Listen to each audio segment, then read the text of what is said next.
After a 13-7 victory last night, which saw 11 players record hits, the Batavia Muckdogs return home this evening, looking to pad their lead in the West Division. Ladies and gentlemen, welcome to Dwyer Stadium. Tonight, the Batavia Muckdogs take on the Niagara Ironbacks. These two teams last played on July 2nd, right here in Batavia, in a game which saw the Muckdogs pull out a 5-3 victory. This matchup coming up in just about 15 to 20 minutes will be the sixth time these two go head-to-head. The Muckdogs are 4-1 through the first four. They have won the last four contests. They swept a doubleheader back on June 29th. As I mentioned previously, they secured that victory on July 2nd. They are 5-1 on the season against the Ironbacks. They split a doubleheader here at home. Then the Muckdogs have won the last four contests. Should be a good one in store, as things have been rolling for Batavia lately. There's been a whole lot of winning, as the Muckdogs are 7-2-1 in their last 10. They are 19-9-1 overall on the season. You can take a look at the current standings. Muckdogs have a half-game lead over the Niagara Falls Americans for first place. Jamestown, a game and a half back there in third. The Double Days at 16-10-4 in fourth. Elmira still knocking on the door. They're 15-13-1. Newark right behind them. You see the Ironbacks in their first season struggling a bit. But fans, we're starting the broadcast a few minutes early tonight because it stopped DWI night at the ballpark. There's a ton of fun as there's informative tables and activities all over the stadium, and additionally, a special show on the field is just about ready to get underway. I'll tilt the camera over as first responder vehicles are on the field. Entering here, they'll drive around Dwyer Stadium. Again, it is Stop DWI night at the ballpark. One of the most fun nights of the year. A whole lot going on for the festivities.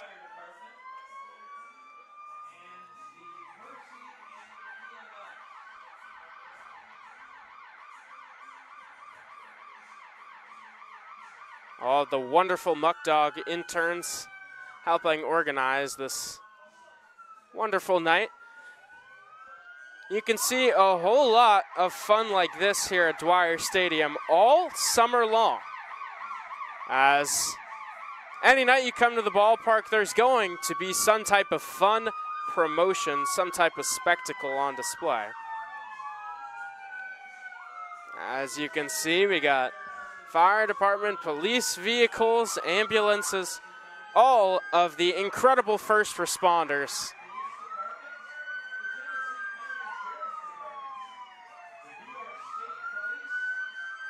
They're just giving you the 360 pan. We see the Leroy Fire Department out in the front. Got some sheriff vehicles, some police cars.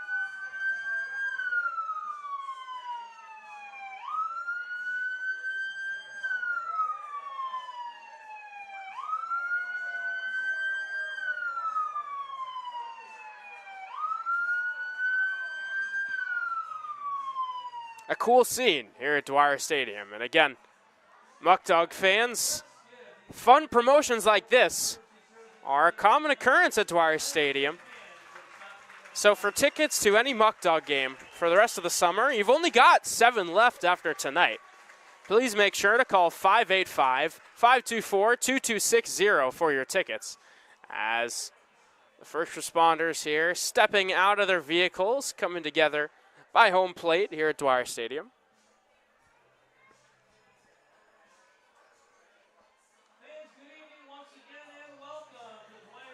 Even got the K9 unit out on the field.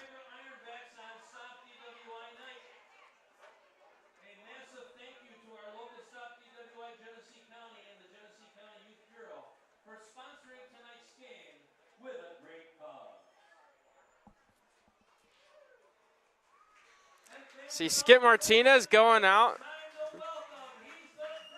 A dog lover himself, looking at that wonderful K9. As here comes Dewey. Dewey out on the field, hyping up the crowd. A really nice visual here at the stadium. You're not going to see a car on the field, frankly, just about anywhere. At any ballpark. You come to Dwyer Stadium, you never know what you're going to see. Something unique is going to transpire. So, again, get yourself some tickets and see a spectacle.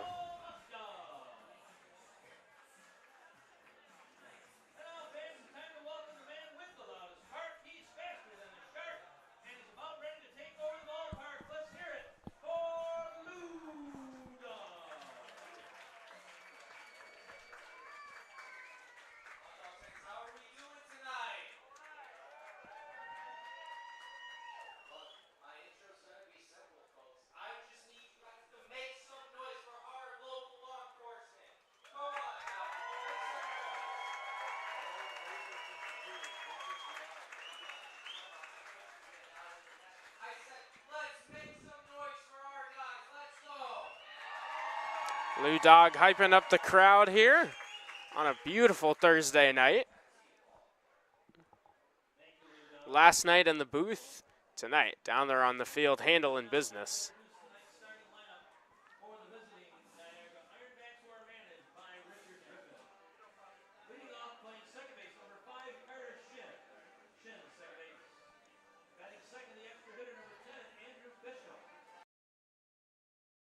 For any fans joining us who may be confused at what you're seeing on the screen, it is Stop DWI night here at Dwyer Stadium. So there's a ton of stations. They've got one where people put on drunk goggles and try to drive around some cones. There's a lot of tables set up with information. Lots of first responders around the ballpark. They did a little drive around the diamond, now stationed around home plate. Got fire department vehicles, ambulance, canine unit, cop cars, the sheriff, all sorts of representation of the first responders here.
So we'll have some performance from first responders here. Stepping out now onto the diamond. You see them coming in on the right of your screen. They'll be doing a showing as the national anthem is just about ready to get underway.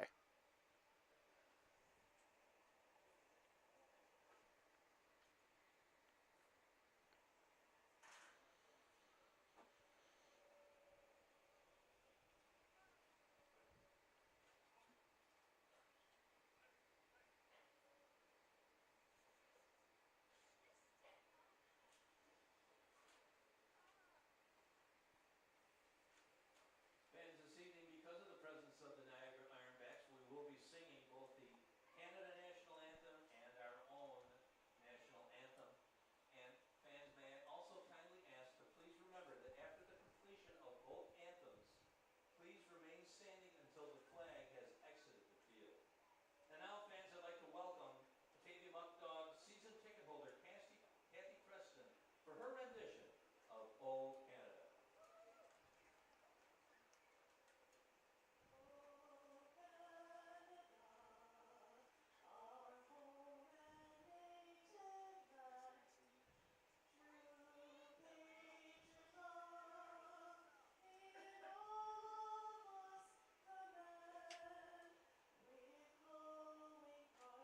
can you sing by the dawn's early light what so proudly we hailed at the twilight's last gleaming? Whose broad stripes and bright stars through the perilous fight, o'er the ramparts we watched, were so gallantly streaming, and the rackets red glares of the bursting cannon gave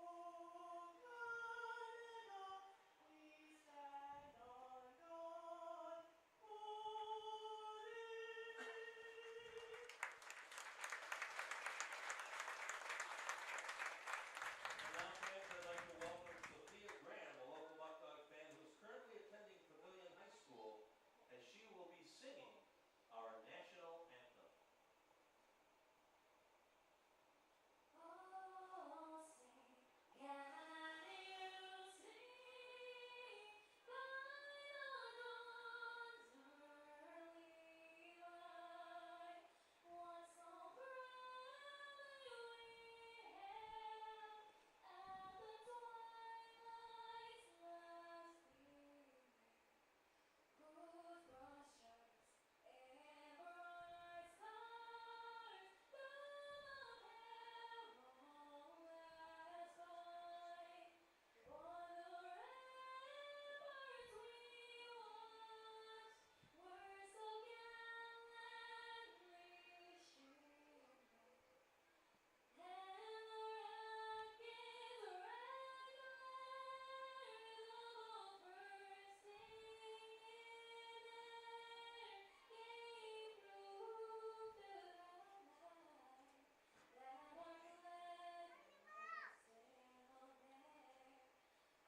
and of the brave and the home of the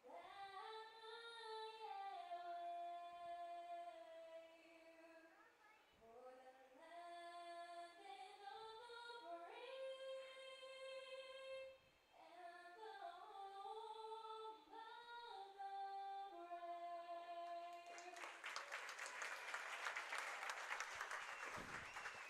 With tonight's contest being between the Muckdogs and the Ironbacks,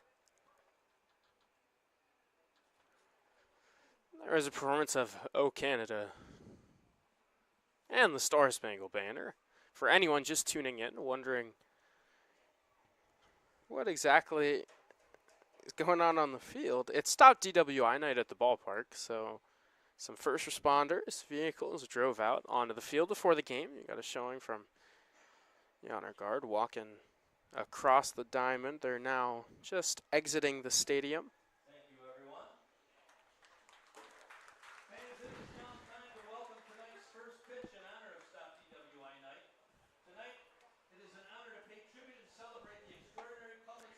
all around the stadium. There's stations set up for information. We've got some cones set up almost like a course. They've got drunk goggles for people to go around on a cycle of sorts. All sorts of things here at Dwyer Stadium. Champion the mission of Stop DWI, tirelessly working to promote public safety, protect lives, and hold offenders accountable. Now, As sheriff, he understood that the fight against impaired driving is more than just enforcing the law. It's about saving lives, supporting families, and fostering a culture of responsibility. Under his leadership, innovative outreach initiatives, enhanced enforcement strategies, and strong community partnerships flourish. Legislator Mayha's legacy is one of honor, service, and respect. His legacy will live on forever in every life not lost, every family not broken, and every road made safer. Please put your hands together and join us in recognizing Legislator Mayha's outstanding service and wishing him all the best in his upcoming retirement. first pitch will be thrown out for a champion of the Stop DWI movement. So there it is right there. Nice moment at the ballpark. Perfect night for this. A reminder that this is not, well, this specific promotion is a once-in-a-year occurrence. This kind of showing, this fun that can be had at Dwyer Stadium, it's a nightly thing. Every time you come out to the stadium, there will be some type of fun promotion taking place.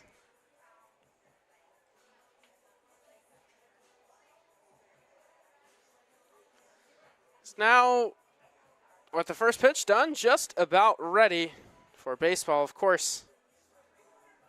We'll be starting a few minutes later tonight, as obviously they can't play baseball with all the cars on the field, so they'll exit out carefully.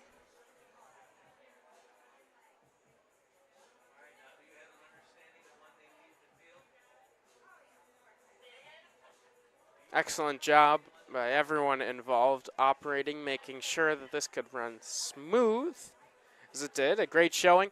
We are just about ready to get going with baseball this evening. Now let's take a look at tonight's starting pitcher for the Batavia Muckdogs. It'll be Cameron Koppel will be taking the bump this evening. Good numbers on the season. This is his 5th appearance, his 4th start. He's gone 16 innings, has a 3.38 ERA, 16 Ks to 4 walks. Not a lot of hits to go around, a 217 batting average against. Koppel pitched against the Ironbacks for his last start, actually, on June 29th. He went 5 innings, allowed 1 run, 4 hits, a walk, and 4 Ks. He's made 2 starts against Niagara this season, so some familiarity. He really hasn't had a whole lot of trouble going through the lineup. He's going to be a strike thrower, as is evidenced by the 4 walks. A motion which, in my opinion, is aesthetically pleasing. He sort of jumps at the hitter. A nasty curveball, which he will lean on to throw strikes early in the count, late in the count. Really, he'll throw it anywhere, whenever. It's one of his most valuable assets. As the police cars and first responders now traveling out, and they've got their sirens on. You see them all leaving the diamond as they make that full loop around. Let's take a look now at the starting lineup for the Niagara Ironbacks. Leading off and playing second base, it'll be Carter Shin. Andrew Bishop, the extra hitter, bats second. Alex Key plays right field. He'll hit third. Marcus Butts, the designated hitter, is the cleanup man. Brock Granger behind the plate bats fifth. Carter Kipp, the third baseman, batting sixth. Devin Mador, the shortstop, bats seventh. Bryce Bedrosian is the first baseman in the 8-hole. Nolan Phelan, the left fielder, bats ninth. And rounding out the order, it's the center fielder, Chase Hubble. J.J. Reynolds will be on the mound this evening for the Ironbacks. We'll have more on him when the Muckdogs come to bat. So you've seen the starter, you've seen the lineup that Cameron Koppel will be going up against. As first responder vehicles Let me zoom in for you all to take a look at that. As you can see, they're riding along out there on the warning track. They'll exit the way they came down that right field line.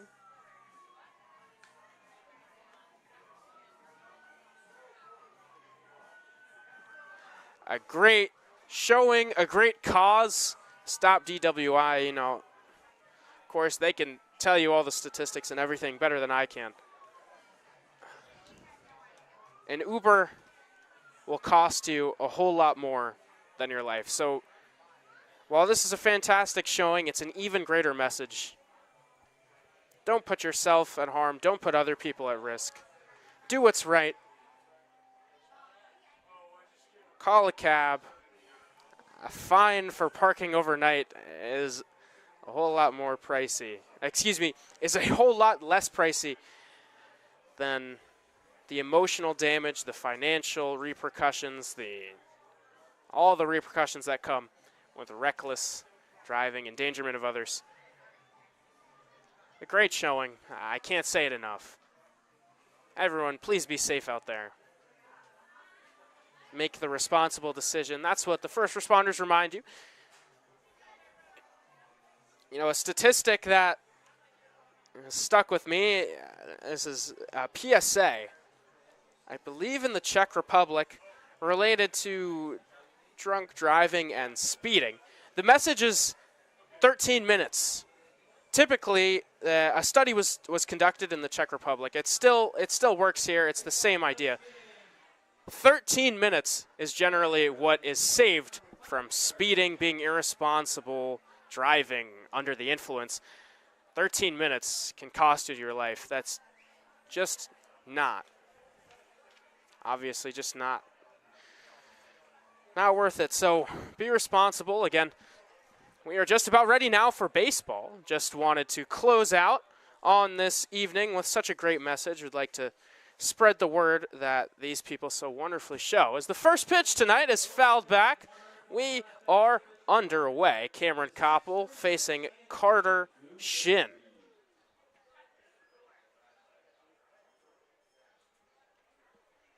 Shin leads the Ironbacks in batting average on the season, hitting .359.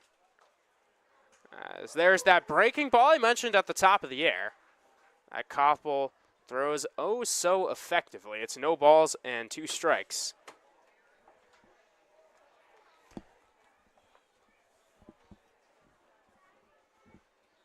And peeking in at the sign, now ready with the 0-2. Swing and a miss, strike 3. Koppel blows the heater by Shin. He's got a 3-pitch strikeout to open his night. It's now Andrew Bishop will come to the plate. Bishop on the season hitting .256, a .327 on base, a .311 slug. Went 1 for 3 with a walk, ribby, and a stolen bag on July 2nd, the last time these two teams played. And in the last 8 days, he has slugged his first home run of the summer, hit 15 in his collegiate season, so it was inevitable for the 6'5", 225-pound extra hitter. Also can play first and second base. Here ahead in the count, 2 balls and no strikes.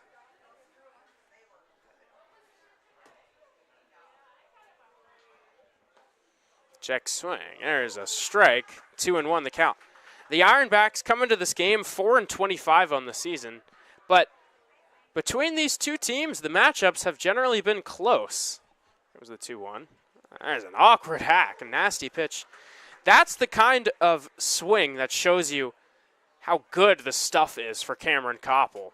That breaking ball, so effective. There he backdoors it. A called strike 3, back-to-back Ks to open Koppel's night. 2 quick outs here in the top of the first. It brings up Alex Keene. Keene went 1 for 4 versus Batavia on July 2nd. Was a big threat in the doubleheader back on June 29th against the Muckdogs. One of the best guys in this lineup, hitting .303, a .402 on base, .382 slug. That's good for a .784 OPS. He hits the ball hard when he puts a barrel on one. It's usually going to get through, just not a lot of time for fielders to react. Speaking of fielders, let's give you a rundown on the Muckdog defensive alignment. It'll be Cooper Romick behind the plate again tonight from first to third. Here comes the 0-1 pitch, fouled away. From first to third, it's Justin Espinal at first, Omar Carreras at second, Brian Fry man's short, Jackson Inman at third. In the outfield from left to right, it's Sean Mendas, Tyler Castrotaro, and Braden Horton. Cameron Koppel, one strike away from Kang the side here in the top of the first. He rocks, kicks, fires, a swing and a miss, strike three. What a first inning from Cameron Koppel. He strikes out the side in order. After a half inning of play, it's 0-0, the Muckdogs coming to bat.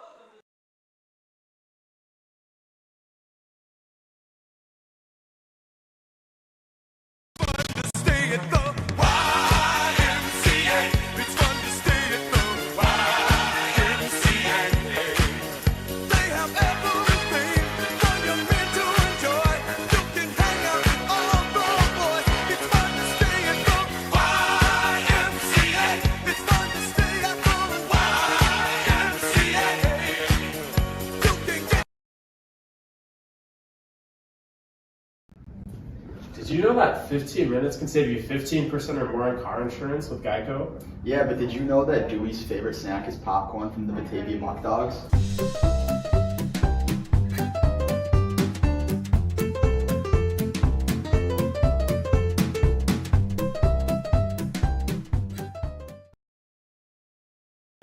Back now for the bottom of the first inning. Let's give you a look at tonight's Batavia Muckdog starting lineup.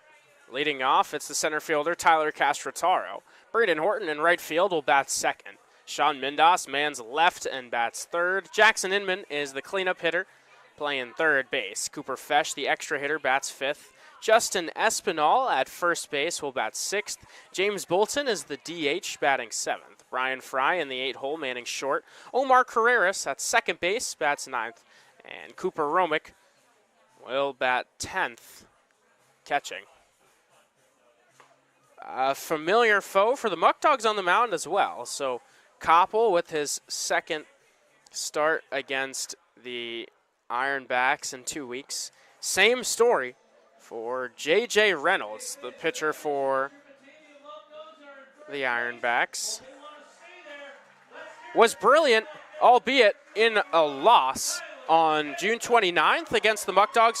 Went the full 7 innings in Game 2 of the doubleheader. Allowed 2 runs, only one of those earned. Just so happened to be that Cameron Koppel was pitching for the Muckdogs. And there's a ground ball right back up the middle. A base hit on the first pitch he sees from Castrotaro to open the day.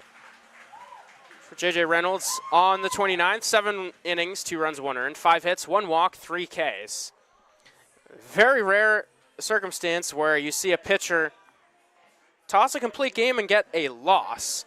On the season, this will be his 4th start, his 6th appearance. He's got an 8.38 ERA over 19.1 innings, 11 strikeouts to 7 walks as Braden Horton comes to the plate. Castrotaro leading off of first. Swing and a miss. There's strike one. The Muckdogs ran wild last night, a season-high 9 stolen bases. Surprisingly, Tyler Castrotaro did not have any of those 9. He's been one of the main base-stealing threats on the season with 8. Braden Horton is the team leader at the plate. There's a strike to him. So he's behind in the count now, 0-2. The numbers for Horton have been terrific. A 343 average, 505 on base, 522 slug. Here behind in the count, 0-2. That one just misses. I started pushing that notion earlier, but the Ironbacks record may be 4-25, but when these two teams play, generally, it's been close contests. All but one ball game. There's a swing and a miss, strike 3. Have been decided by 5 runs or less. Again, the last time these two played 8 days ago, it was a 2-run game. In the doubleheader, the Muckdogs won the first game the Muckdogs won in the doubleheader 2-1 and 7-3, so 2 close games right there. Of course, there was one blowout where the Muckdogs won by 10, but aside from that, everything has been close. A lot of pitching duels as Castrataro goes for second. The pitch gets by, so it's a stolen base. The 9th of the season for the center fielder, Castrataro. A ball and no strikes, the count on Sean Mindas. Mindas in his 17th game of the season. He's batting .436, a .545 on base, a .455 slug. So that OPS perfectly at 1,000. Reached base 3 times, got a hit in last night's game. That breaking ball high. The Muckdogs picking up right where they left off yesterday. Already a stolen bag here in the first. Maybe Tyler Castrataro saw all his teammates getting in on the fun and felt left out. Wanted to get the party started tonight. It's 2-0. Pitch to Mindas. High chop to third. Fielded cleanly. The throw across the diamond in the dirt. Dug out by Bryce Bedrosian. A brilliant play over there on the backhanded scoop. Saves an error and records his second out here in the bottom of the first.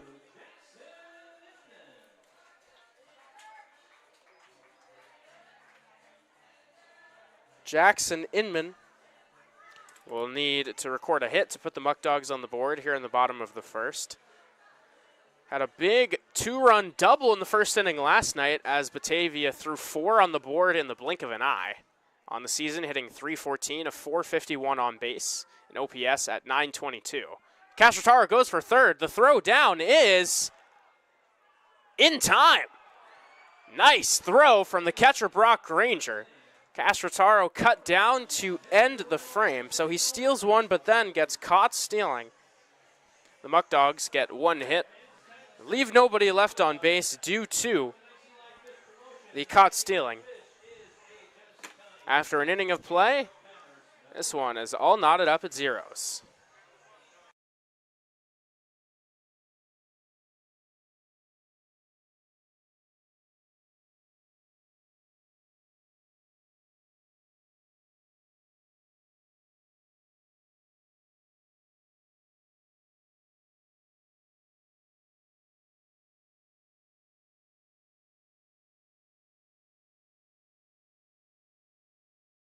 The Batavia Muckdogs could not operate without our sponsors. While we have a moment, I'll shine a light on all of the incredible sponsors which power Muckdog Baseball. A huge thank you to Alex's Place, Batavia Downs, Bourbon & Burger, Brighton Security, Bully Hill, Casella Waste, Dave's Ice Cream, Eli Fish Brewing, Ficarella's Pizza, Genesee Community College, Genesee Lumber, Ken Barrett Chevrolet, Oakwood Hills, Skyworks, Tompkins Bank, Turnbull Heating and Air, Tully's, UR Wilmot, Rochester Regional Health, Wright Beverage, Zoom Fitness, Allegheny Farm Services, Arc of Genesee Orleans, Ashley Furniture, Batavia Foot Care Center, Best Choice Heating and Air, Bikers Against Child Abuse, Bright Path Kids, Burger King, Salino Plumbing, Council Rock Wealth Advisory Group, Eagle Star Housing, Easttown Beverage, Everdry Waterproofing, Farm Credit East, Farrell Gas, Frank's Call Mr. Plumber, Freed Maxick, Geico, Genesee County Chamber, Glow Regional Waste, Go Health, Graham Corporation, Healthy Families Wyoming, and the Genesee Partnership, Horizon Health Services, HP Hood, ICAC, J. Leonard McAndrew Funeral Home, Landpro, Leaf Guard, Liberty Pumps, Louis J. Lang & Sons, Empower Agency, Massive Testing, the Mental Health Association of Genesee and Orleans, and many, many more. After striking out the side in the first, Cameron Koppel delivers that one, a line drive into center field. Castrataro coming on, he slides, and he makes the catch. Marcus Butts robbed of a base hit. Nice read there. Similar to a play we saw him make against Auburn just a few days ago, back on Tuesday. A line drive right back to him, right back up the middle. Usually a tough one to read. Not for him right there. He ran straight to it, went to a slide. As Brock Granger comes to the plate and fouls the first pitch he sees off first base side, outside of the bag.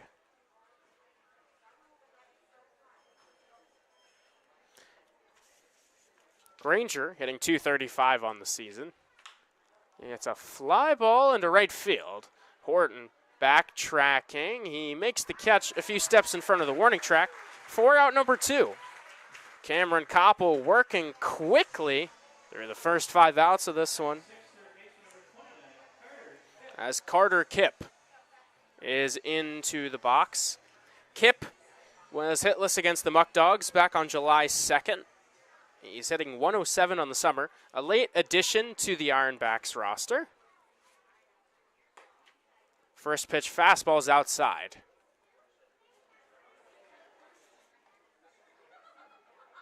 The Whitby, Ontario native has an OPS just a touch above 300. Here, though, ahead in the count, 2 balls and no strikes.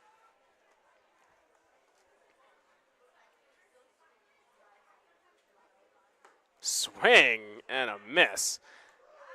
He's faced just 6 batters, but Cameron Koppel has generated some silly swings early. Again, just an indicator of how good the stuff is. That breaking ball misses high. It's 3-1.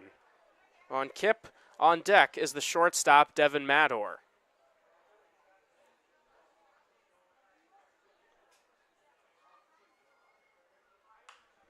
(3-1) is popped up, out of play, first base side. It runs the count full.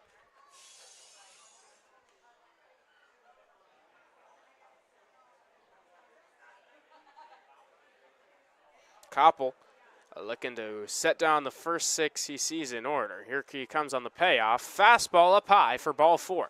So Carter Kipp draws a 2-out walk, his second free pass of the summer.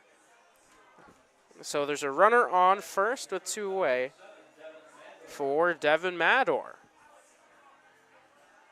Mador has played all over for the Ironbacks. Seen him at 3 different spots on the infield. Also played right field in one of the doubleheader games against the Muckdogs from Sudbury, Ontario. He's first pitch swinging and fouls that one back. Mador hitting .195 on the season. Went 0 for 3 with a walk on the second against the Muckdogs.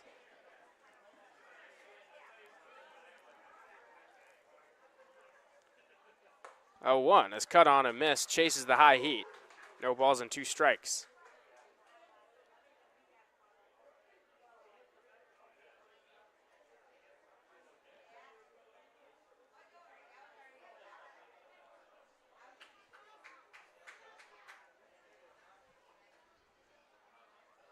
(0-2) pitch on the way. A called strike 3 on the breaking ball. The 4th K of the day for Cameron Koppel. The Ironbacks get their first base runner, but leave that man Kipp on first base. After an inning and a half, this one is tied up at 0.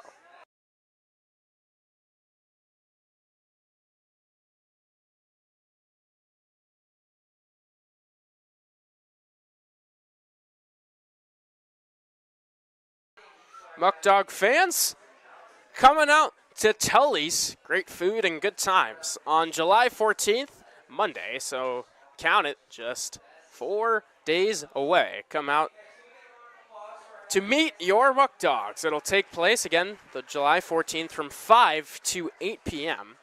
Come hang out, meet the Muckdogs, get some food service from the players and interns. The season coming to a close, you've seen the stars on the field. You've made your fan favorites. You have your favorite player. So why not come out and meet them on the 14th as they are preparing for that end of season push. It could be a legendary finish. So why not get a chance to say, hey, I met these guys. I know them personally. Come out, Tully's, eat some food, meet some players. It'll be a blast.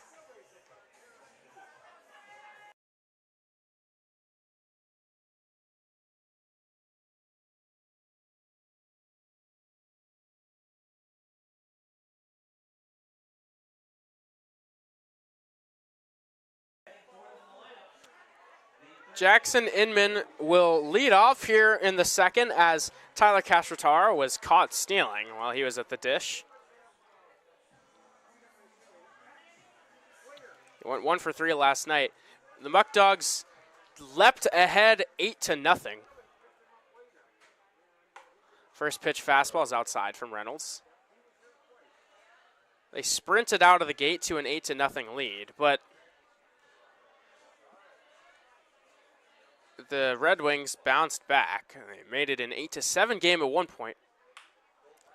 That one grounded to second base, fielded cleanly. The throw to first in time for out number 1. So Inman set down. Next up for Batavia, batting fifth in the order. Tonight's Tully's hitman of the game. It brings up the hitman and the all-star Cooper Fesh. Fesh playing in his 24th game. He's hitting .347. Takes the first pitch low for ball 1. An OBP over 400. An OPS at 815. Had another good day at the office last night. A multi-hit ball game. Grounds that one foul. Evens the count at 1s. Fesh, the hitman tonight. I picked him, so hoping he can prove me a genius, make myself look good. 1-1. Line drive, there is a base hit. Cooper Fesh on board with 1 away. He continues his hot hitting summer. That'll bring up Justin Espinal.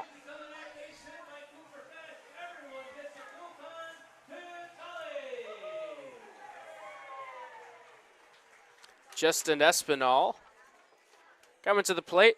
Espinal has been one of the Iron Men for the Muckdogs, playing just about every day, but got last night off. You saw just about the entire position player group unloaded off the bench. Everyone got some reps in last night's game, which is so important because you need to keep guys in a rhythm. First pitch gets by Granger. In fact, they say it hits Justin Espinal, so he will reach first base. Didn't really get much of a chance for an AB right there as the first pitch hits him on the foot. Runners on first and second now here in the bottom of the second inning for James Bolton. Bolton, another one of the few guys who did not play last night. 15 hitters came to the plate for the Muckdogs. 11 of them recorded hits. It was an all-around approach as Batavia put up 13 runs on 14 hits. James Bolton, great on base. Kai hitting .264, 417 on base. First pitch, line drive to right field. That one is down for a base hit. We're coming around third is Cooper Fesh. The throw to the plate is cut off. It's an RBI double for James Bolton. Espinal moves into third. The Muckdogs draw first blood. They're up 1-0 here in the bottom of the second. Still threatening for more.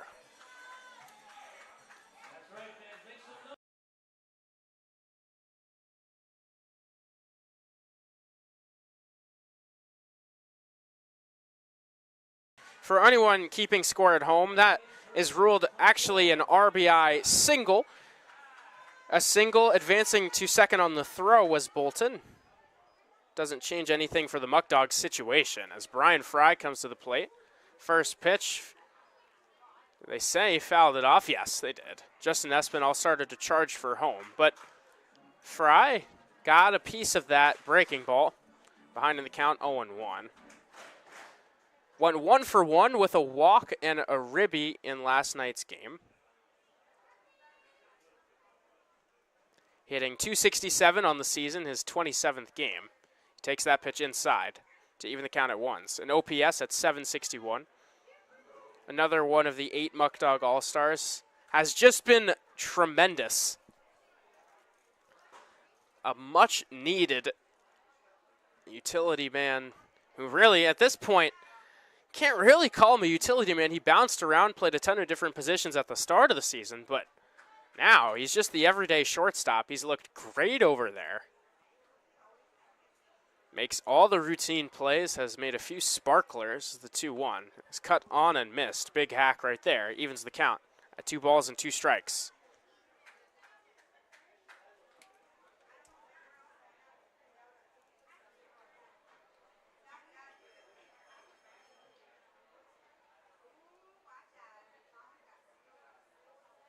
Two on the way to Fry. Up and outside. It runs the count full.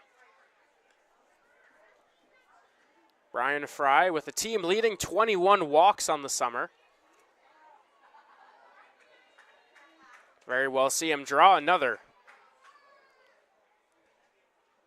It's the payoff on its way. A swing and a foul tip into the glove for strike 3. A big second out for J.J. Reynolds. As the infield for the Ironbacks now can slide back as Omar Carreras comes to the plate. Carreras, a guy you generally see at third base, but tonight starting at second, coming off of a strong one. Last night he went 2 for 2, came off of the bench late on the season, hitting .207. But that is not indicative of the type of ABs he's been putting together. Carreras, a contact machine. They bring him up knowing that more than likely he's going to put the ball in play. He struck out just twice on the summer. This is his 11th game. Here's the 0-1. That one outside, evens the count.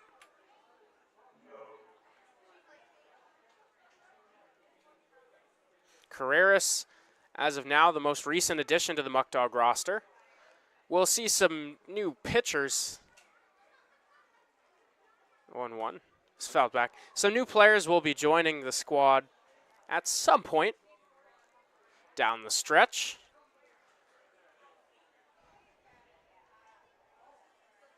As, of course, with the PGCBL, the roster shuffle is inevitable.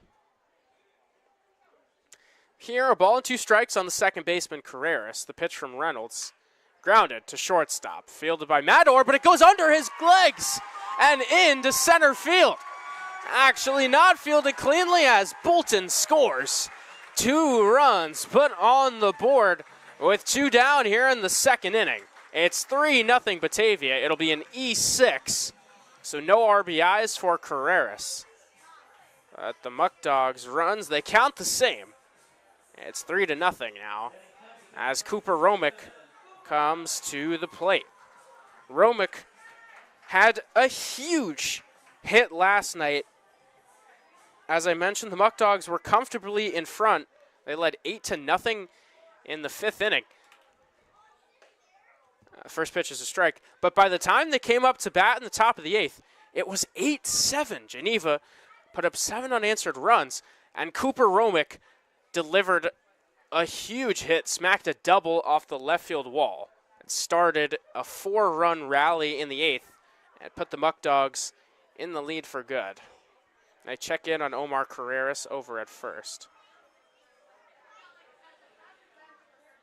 Romick hitting 143, a 333 on base on the summer. This is his 20th game. The 1-1 pitch to him is grounded, foul outside of third.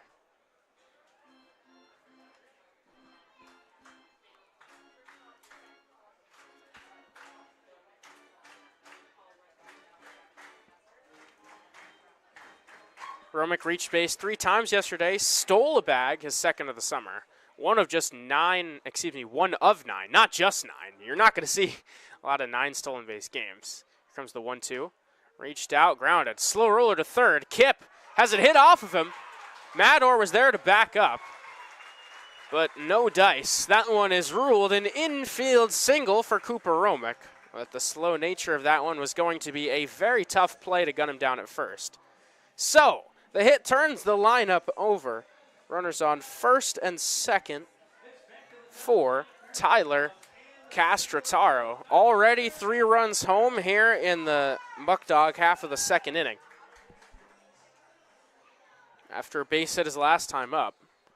Looking to keep things pouring on. J.J. Reynolds trying to hold it here, stop the bleeding. His first pitch is taken for strike 1.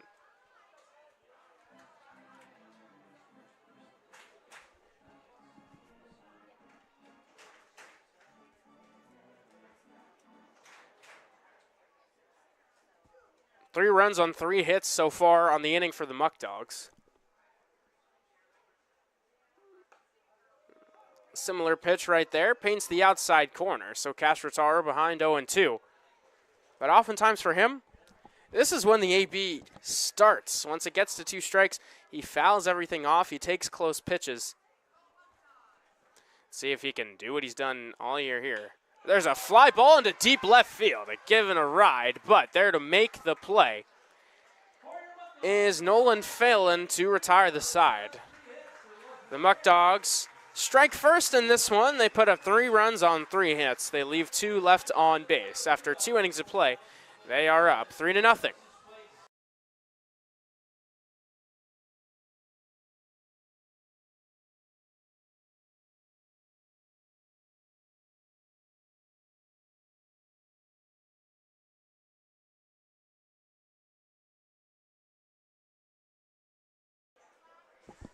Muckdog fans, let's take a look at the upcoming schedule for Batavia.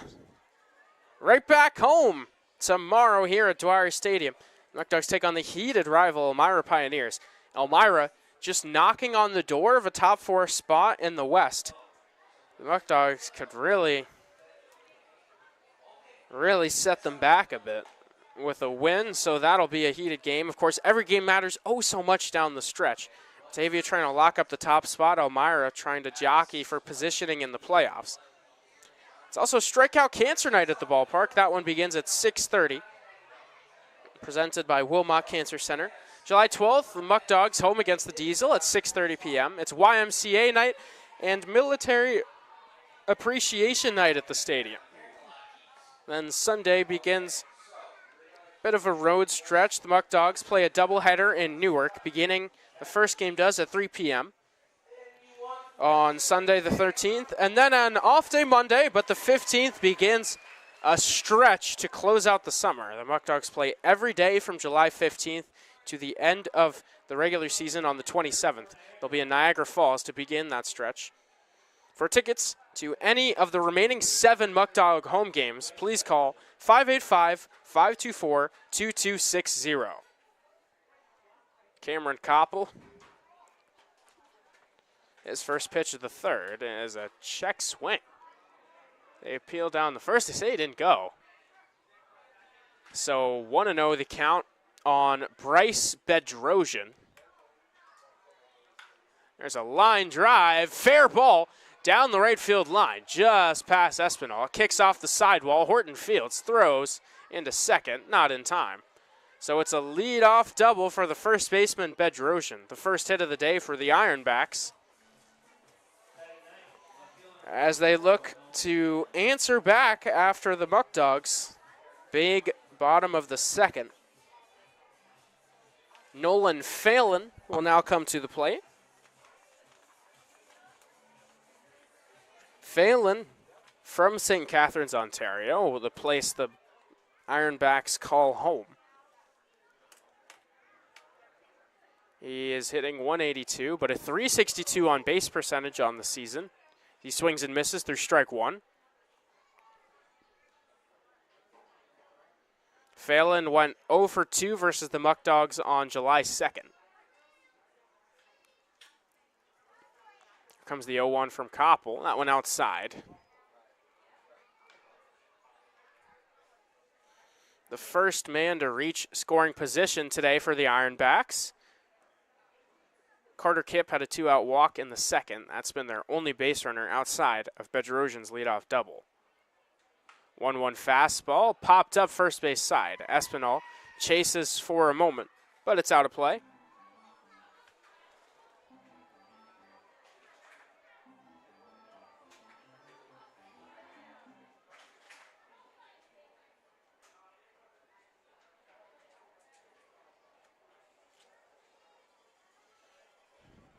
Comes the 1-2.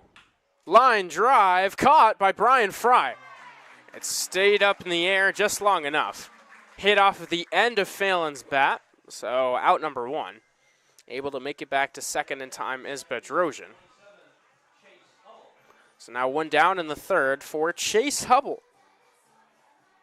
Hubble in center field tonight. He stands at 6 feet 2 inches, 187 pounds. From Welland, Ontario, went 0 for 2 versus the Muckdogs last time these two played. He flashes bunt here. The throw back to second. Omar Carreras leapt up to make sure Romig's throw didn't fly into center field. The pitch is called a strike as they rule That Hubble did not pull back. No balls and a strike. One away. Runner on second here in the top of the third. Here's the pitch from Koppel. There's a strikeout or half. So quickly ahead 0-2. Already 4 strikeouts today. Let's see if he can collect number 5.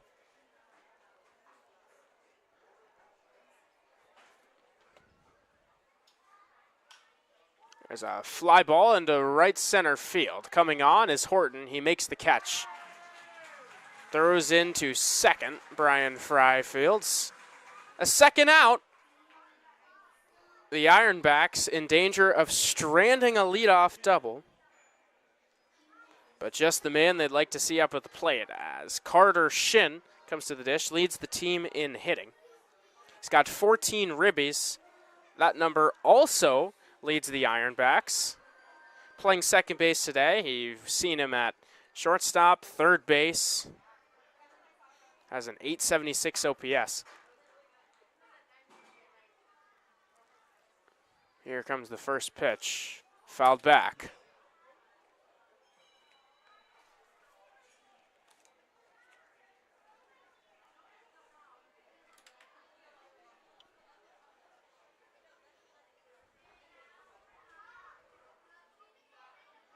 For the Muckdogs, you really would like to put up a shutdown frame here.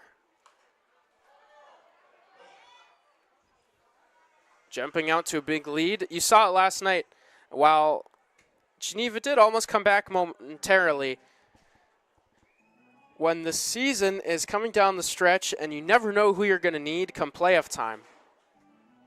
For guys who aren't in the lineup every day, it's going to be real tough to come in and perform the way that they expect, the team expects, when they just haven't had game reps in a while. So when you jump out to an early lead, it gives you an opportunity to sort of unload that bench. Give guys real in-game ABs. You better believe that they want a scoreless top half of the inning here. And then another pour-on crooked number in the bottom half. As that one, a fly ball down the right field line, but out of play, hits off of the visitors' clubhouse. So still no balls and 2 strikes on Shin.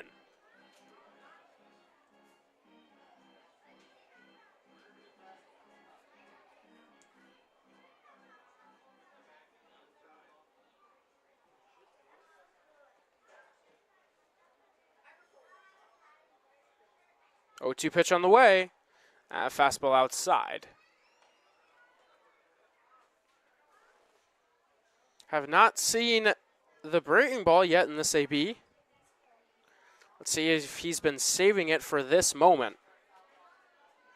Here comes the 1-2. He does go to the breaking ball, but that just misses.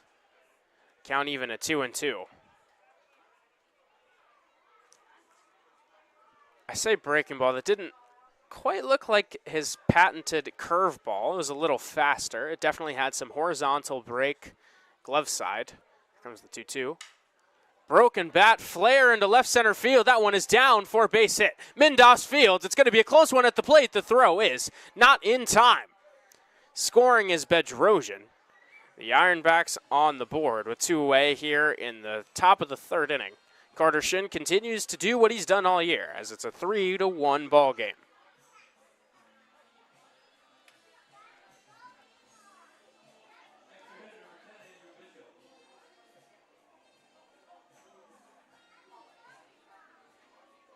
Sometimes in baseball, you're not going to get rewarded for your best swings, but putting the ball in play can go a long way. It helps give you more opportunities just for good luck or well-placed balls. That one inside. Count 1-0.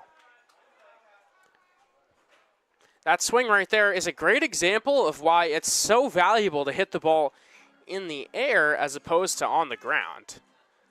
Because a swing with that type of exit velocity is a check swing. Did he go? They say he did not. 2 balls and no strikes on Bishop. A ball hit that hard on the ground, almost never a hit. In the air, though, a much greater chance of that one getting down. So you see the numbers.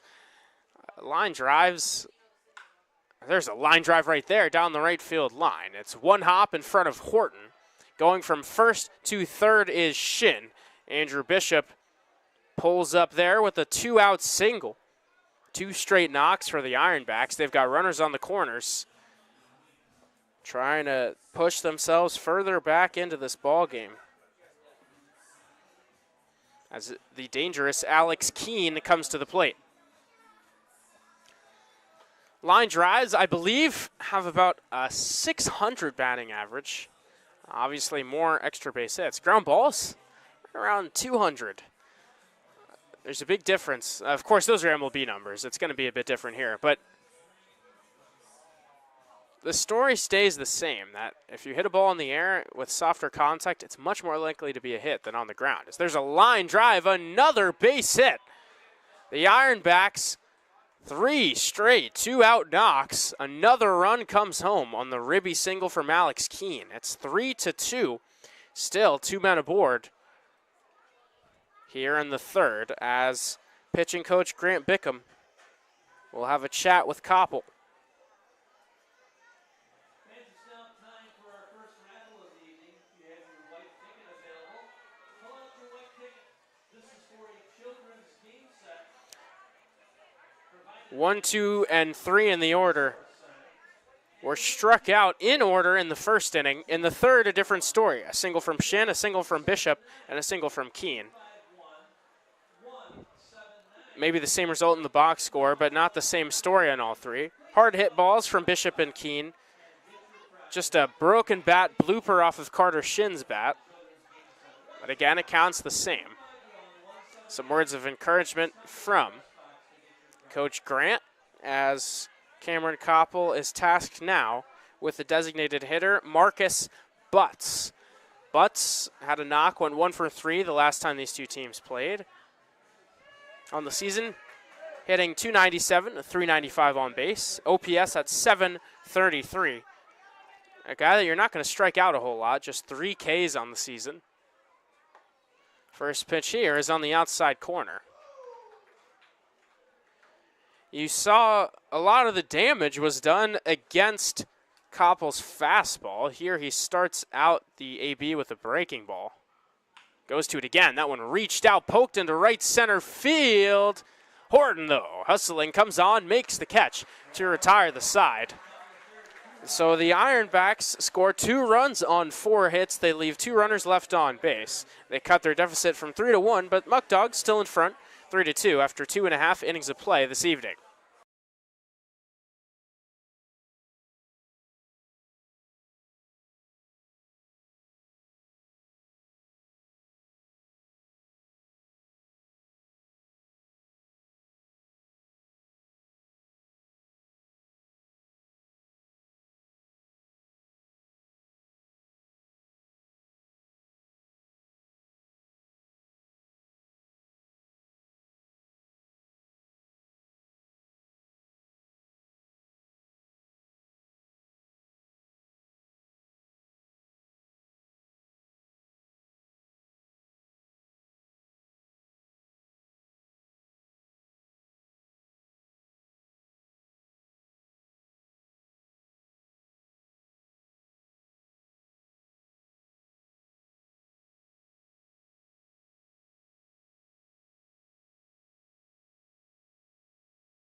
Braden Horton will lead off the bottom of the third inning. He struck out his last time up.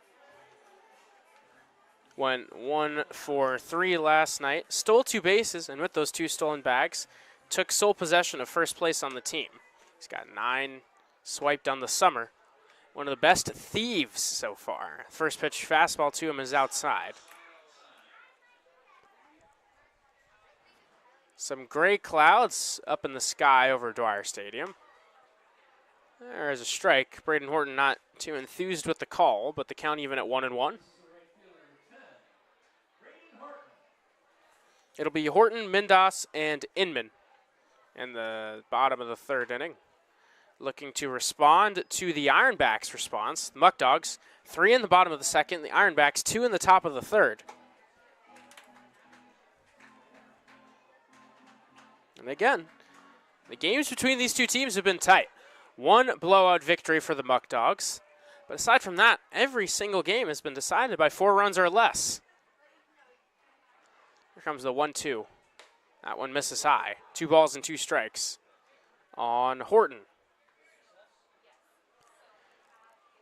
A costly error for the Ironbacks last inning, but they've played clean defensively for the most part. They've pitched well. 2-2. Just misses outside. Runs the count full on Horton.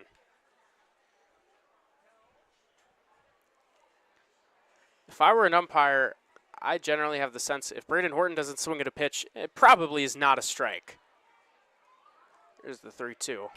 Swings there, grounds it right back up the middle for a base hit. Horton on to open the frame. Always a threat to run. Coming to the plate now is Sean Mindas.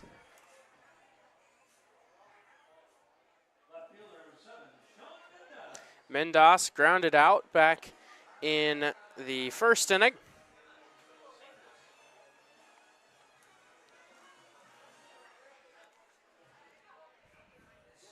He absolutely kills Ironback pitching. He's just loved facing them this season. If you look back at July 2nd, as the runner goes for second, throw down is in time. They got Horton.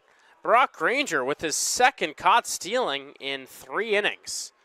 Horton erased. The pitch was called a ball, so 1-0 on Sean Mindas. Now 1 out and the base is empty.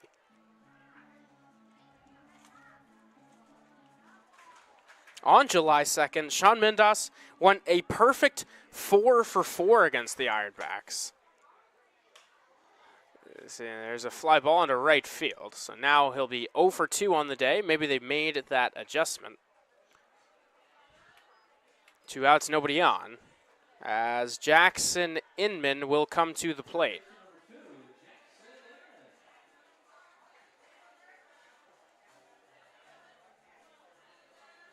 Inman grounded out to open the 2nd inning. Has had limited time against the Ironbacks this season as the trips to Canada. He was not with the team. Takes the first pitch for a ball right there. Inman, in All-Star, has been just such a steady fixture, top of the lineup, playing 3rd base, big lefty bat. Of course, a lot of lefties in this Muckdog lineup. That pitch is outside. And it really works to their benefit because the lefty arms are pretty limited in this league. So the platoon advantage generally in Batavia's favor. That pitch is fouled back. 2-1 on Inman.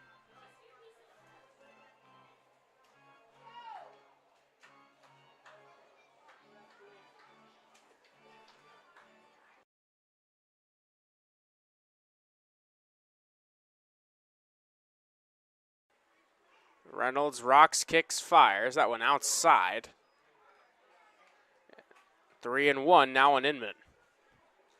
On deck is Cooper Fesh, who already has a hit in this one. The Tully's hitman came through his first time up. That one inside for ball 4. Good AB by Inman to keep the inning alive for the Muckdogs. He's on first base. Cooper Fesh Another lefty. Normally, don't see a ton of lefty stacks. The Muckdogs doing it tonight. There's a lot less of a worry about handedness when the guys who are hitting lefty just rake. Fesh flashes bunt, but takes that pitch low. Righty, righty, lefty, lefty, lefty, righty. It matters to an extent. What matters more, of course, is the personnel, the guys you've got. If your lefties aren't bothered at all by lefty pitching, you're going to be far more inclined to putting guys like Fesh and Inman back to back, as that one is grounded to second base. Fielded cleanly. The throw is in time from Shin to retire the side. So the Muckdogs get no runs here in the third. One hit, one man left on base. They lead this one 3-2. We head now to the fourth inning.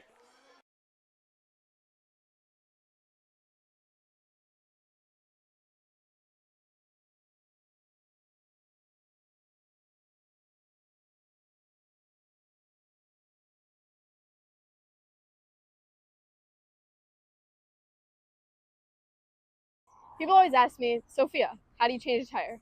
I don't know. I don't know how to change a tire. And my name's Bella. But I do know where you can get great food and good times at Tully's in Batavia at 522 East Main Street. Look out for coupons at the next Muckdogs home game. And go Dogs! Hi, what can I get for you? One motel ale, please. Oh, that sounds good. Here you go. You know what? Let me get one of those too. Hey, Thank you, good sir. what is this Muckdog Ale? Oh, it's actually the official beer of the Batavia Muckdogs, brewed by yours truly, Eli Fish.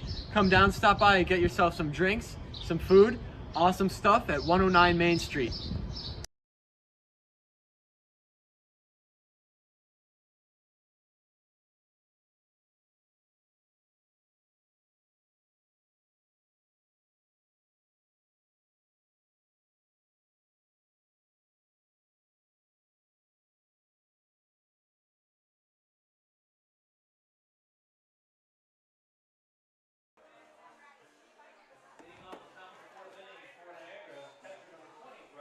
Cameron Koppel will face 5, 6, and 7 in the Ironback order here in the fourth inning.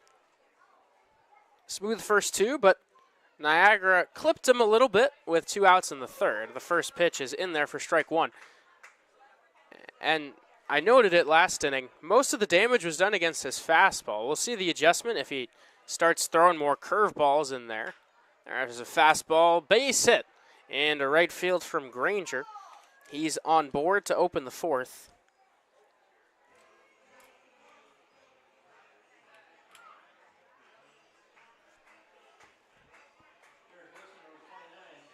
A philosophy held by a lot of people, a lot of pitchers, folks who teach pitching, as there's a first pitch strike.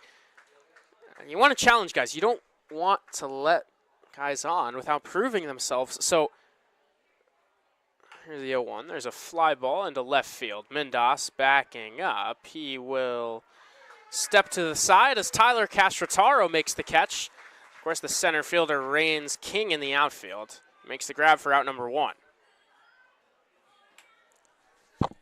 When Cameron Koppel gets beat, he's not going to beat himself, and that's something you have to love as a pitching coach. When runs get put on the board, it's because of great offense. It's guys just putting bats at ball, hitting the ball hard, because he's not going to walk the bases loaded. He's not going to just lose the strike zone and put a jam in order for himself. He says, here's my fastball, here are my best pitches. Hit him if you can. You'll get beat every once in a while. That's the nature of the sport, but more oftentimes than not.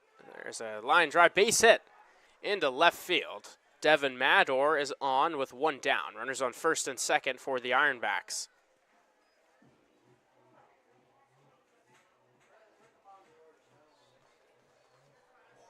That'll bring up Bryce Bedrosian.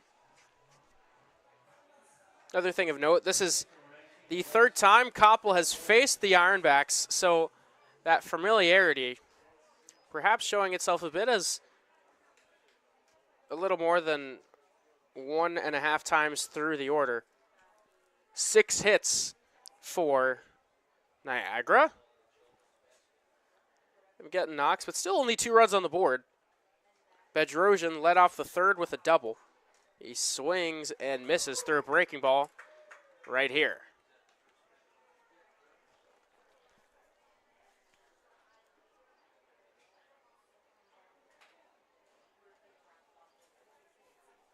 No balls and a strike. Bedrosian, his last time up, had his first extra base hit of the season. Almost a grab by Justin Espinal, but nothing you can do is hit on the screws. He reached out full extension. It just stayed fair. Ahead in the count 0-2. Cooper Romick will have a chat with Cameron Koppel. Romick, such a great presence to have behind the plate. Can uplift his pitcher on the mound, calls a great game, has an absolute cannon of an arm. With Romick behind the plate, either you learn your lesson or you know. The running game is going to be pretty slow. Just an absolute hose.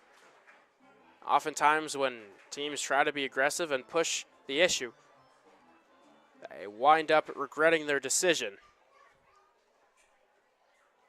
There are no balls and 2 strikes on Bedrosian. 1 out here in the top of the 4th inning. Muckdogs lead by 1. Koppel looks back to second. Now he'll come to the plate. A swing and a miss. Nasty breaking ball puts him away for out number 2.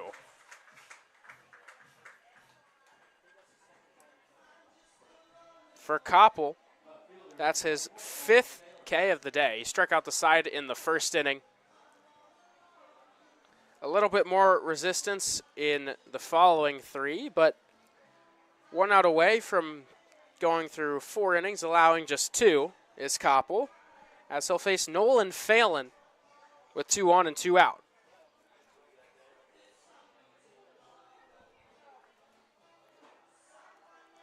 Phelan lined out to shortstop last inning. He's 0 for 1 today. First pitch to him here is grounded to shortstop. Fry fields, flips to second. They get the out there to retire the side. So a pair of hits for the Ironbacks in the 4th inning, but they're held in check. No runs cross home plate. After 3.5 innings of play, the Muckdogs lead this one 3-2.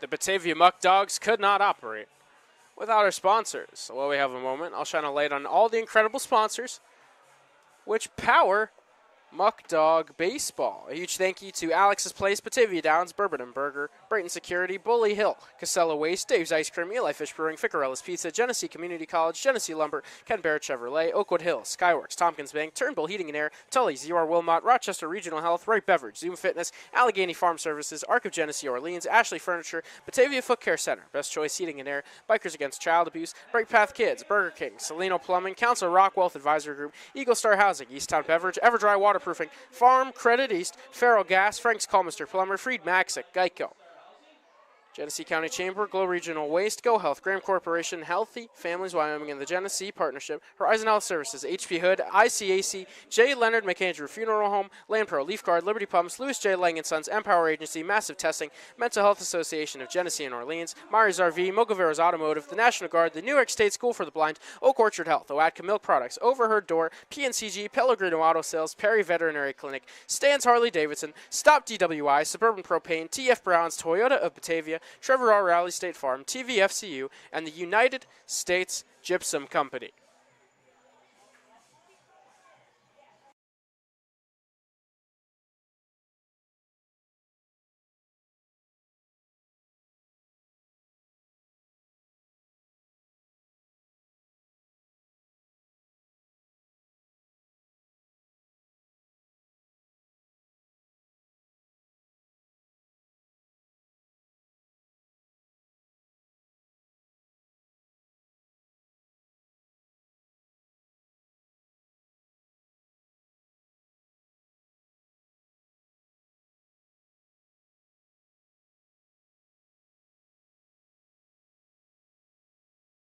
Justin Espinal will lead off here in the bottom of the 4th inning.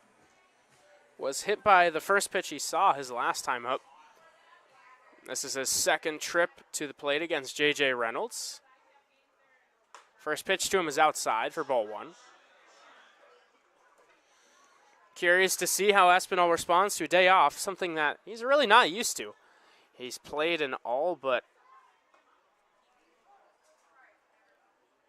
3 games for the Muckdogs this season. One of those being last night. Here they count 1-1. He swings at the breaking ball and hits it high in the sky to shallow right field. Coming on and making the catch is Keene for out number 1.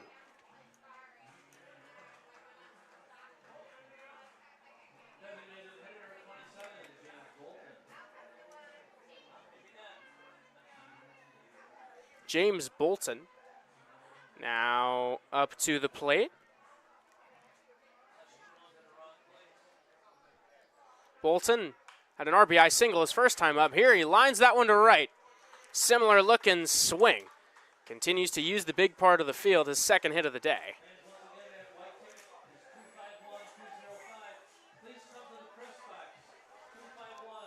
You don't see a lot of pull side hits for James Bolton. It feels like almost everything. He just stays within himself. Smokes the ball to right center field and down the right field line. I love to see if I can get a spray chart for him. Because I can't think of any balls that he really ripped on the left field line. First pitch to Brian Fry is outside.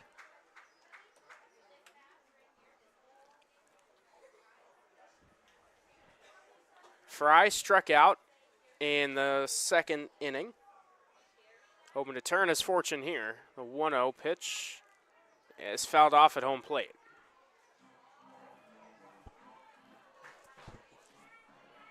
And I think Bolton's ability to use right field is what makes him such a good hitter.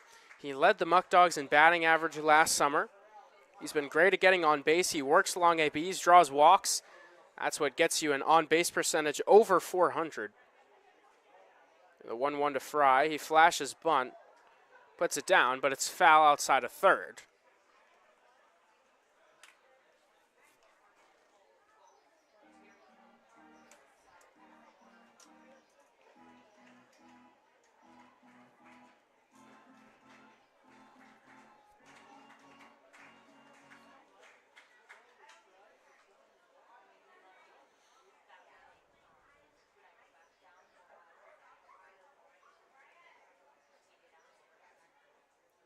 One-two on the way from Reynolds.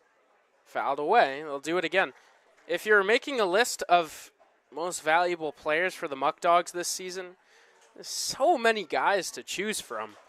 With Brian Fry's defense, his dependability, his base running and hitting, he is pretty high up on that list. He was validated with an all-star nod. Here comes the 1-2. Fouled back again. Fry has played some of the toughest positions on the diamond. Played him extremely well. I imagine for the rest of the summer he'll be parked at shortstop. Tyler Castrotaro has looked tremendous in center, as has Fry at short, so I think they found their homes. The 1-2 here. One hop, past Mador and into left center field. Bolton will pull up at second. I believe that'll be a base hit for Brian Fry, and it is. So back-to-back knocks with one away here in the fourth. Brings up Omar Carreras.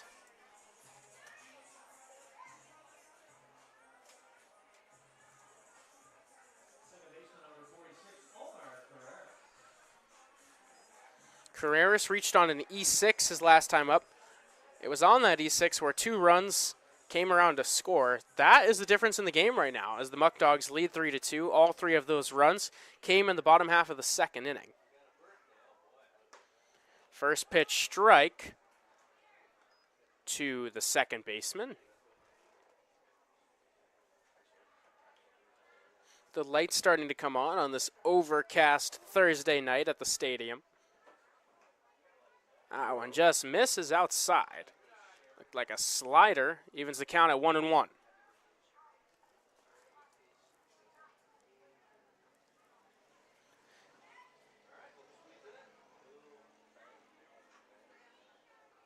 1-1 fastball lined into right center field.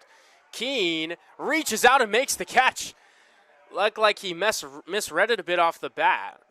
Carreras hit it well. Keene had to use all of that 6'4" frame. Full extension, he made the grab to rob Carreras of extra bases. So now with 2 down and 2 on, Cooper Romick will come to the plate. Romick reached on an infield single back in the second. Coming off a good day at the plate last night, a good start today. Trying to build back that confidence for a super talented hitter. First pitch here is popped up right side of the infield. Calling for it and making the catch is Bedrosian to retire the side. So the Muckdogs get a pair of hits, but are not able to scratch or run across. And after 4 innings of play, they lead this one 3-2.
Now in inning number 5, it'll be 10-1-2 in the Ironback quarter. Cameron Koppel still out on that mound. He's allowed 2 runs through the first 4 innings.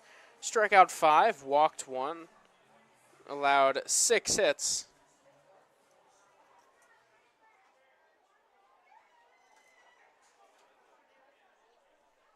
Before making the first pitch of the inning, he'll disengage. Now steps back on that mound and comes home with a first pitch strike on a breaking ball.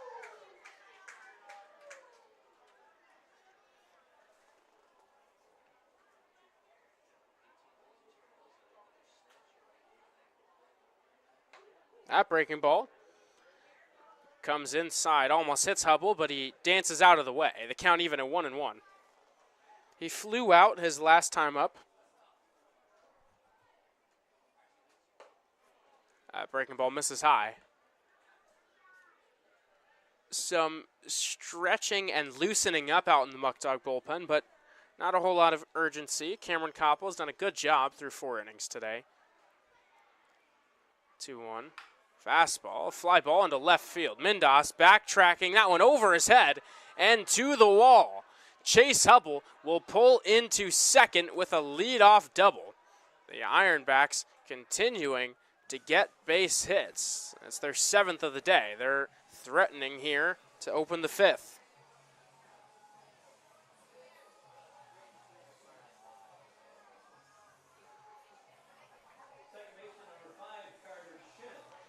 Koppel now will be navigating through the Ironbacks order for the 3rd time today.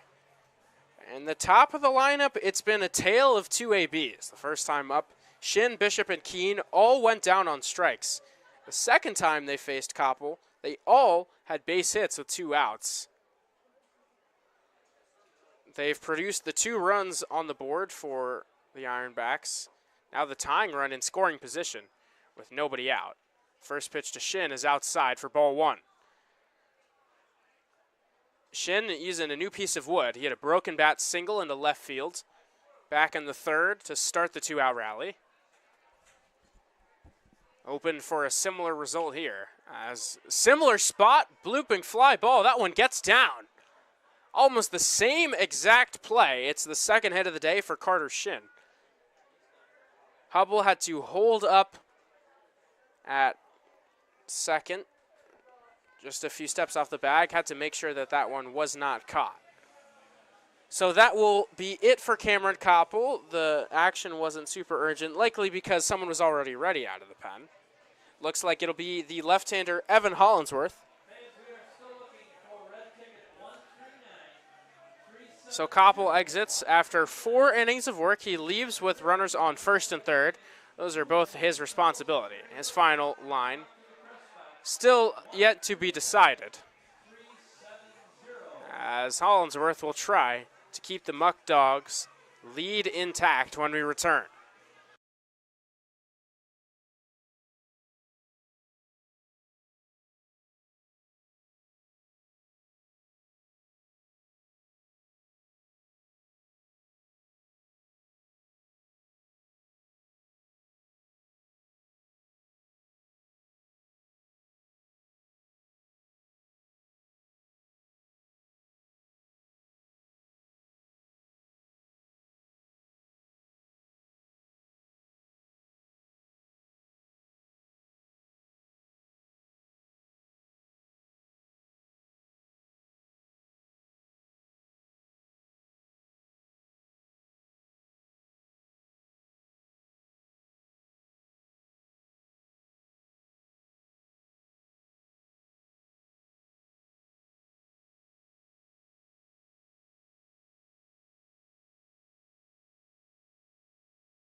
Evan Hollinsworth done with his warm-up tosses. He'll face Andrew Bishop to start his day.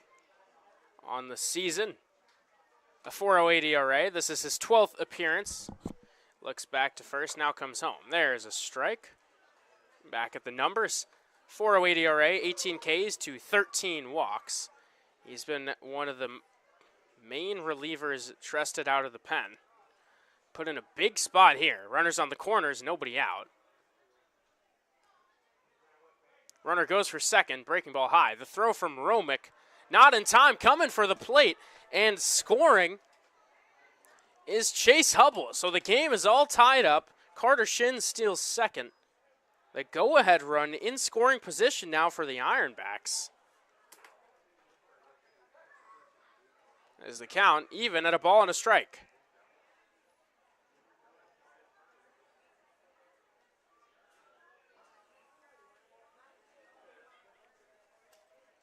Now the 1-1 is high.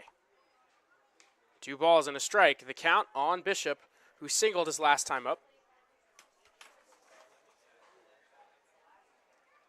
Hollinsworth had in my opinion, his best outing of the season the last time he pitched.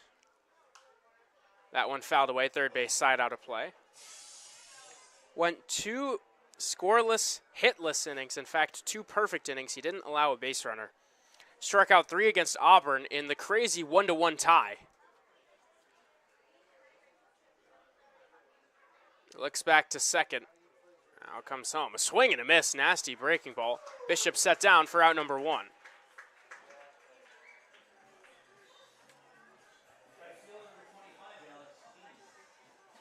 Another lefty, and Alex Keene now digs in. A perfect lefty lane opportunity for Hollinsworth, who, with his release point, a fastball that gets up near 90 miles per hour, and a nasty breaking ball. This is a tough draw for Bishop and Keene as they look to put the Ironbacks ahead here in the 5th. There's a swing and a miss.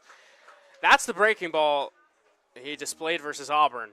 Evan Hollinsworth is going to be huge for the Muckdogs down the stretch. His 12th appearance of the summer, that puts him in first on the team. One of the main guys out of the pen. 0-1 is inside. Even the count at once. When the big lefties come up for whoever they face in the playoffs, you better believe Evan Hollinsworth is going to be called on to complete the mission. First name that comes to mind, a guy like Grant Moore for the Americans. With guys like that at the plate, they have the perfect candidate to cut them down, as there's a fly ball into center field. Castrotaro makes the catch for out number 2. And don't get it twisted either. Evan Hollinsworth is certainly not just a lefty specialist. He can get out both sides of the plate with no problem. A fastball that gets up around 90. That breaking ball, the back foot action to right-handers, it works like a charm. It's almost reminiscent of a guy like Andrew Miller from the left side who can just snap off breaking balls from a unique arm angle. And guys just can't lay off of it, as that one is grounded to shortstop. Fry fields in the hole, throws on the run, high and over the head of Espinal. Coming to the plate and scoring is Carter Shin. The Ironbacks take the lead here in the top of the 5th inning. It's ruled in E6. I believe also a base hit. The error allows the run to score. The inning not done yet. Hollinsworth still trying to navigate out of further damage, as Brock Granger, another lefty, comes to the plate.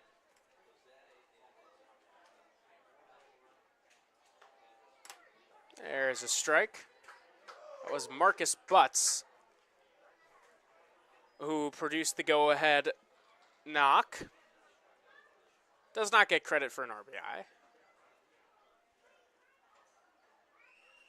Now on 0-1, Hollinsworth delivers that one outside. It goes to the backstop. Moving up to second is Butts. Now another runner in scoring position for the Ironbacks, as they already lead in this one. Put up 4 unanswered runs. 2 here in the 5th, 2 back in the 3rd.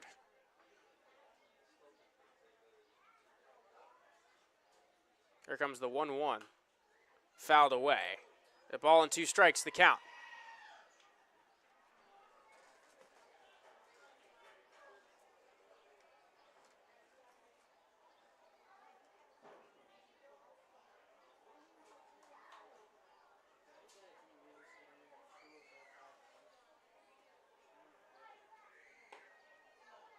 Just misses with the breaker outside. Evens the count at 2 balls and 2 strikes. Looks like J.J. Reynolds will be back out for the 5th for the Ironbacks. No one throwing in their pen. Here, 2-2 pitch. Grounded to second. Carreras fields on a high hop. Throws to first in time to retire the side. So the Ironbacks take the lead. 2 runs on 2 hits. Halfway through this contest, it's 4-3 Ironbacks.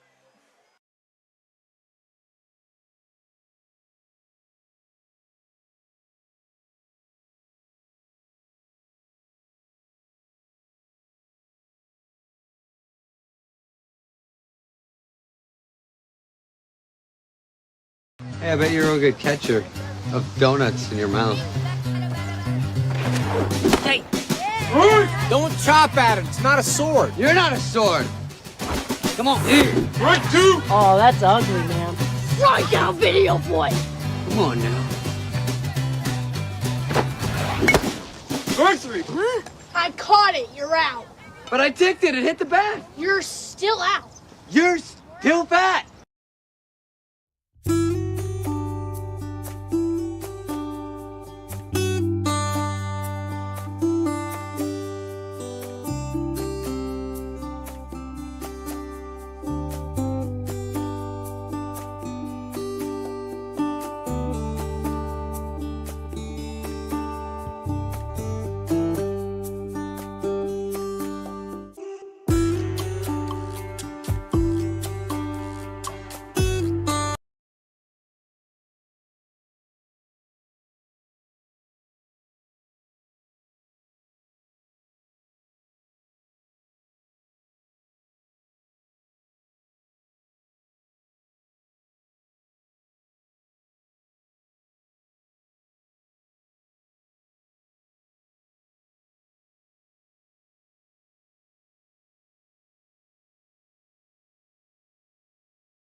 JJ Reynolds still dealing. He's been great so far today. 3 runs on his line. Only 1 of them earned, however, through 4 innings. He's had success against the Muckdogs. Going back to his last start now, just 2 earned runs allowed over his last 11 innings against the squad. First pitch fastball is in there for strike 1 on Tyler Castrataro. 1, 2, 3 in the Muckdog order here in the bottom of the 5th as they play behind for the first time today. Castrataro, Horton, and Mindas here in the 5th.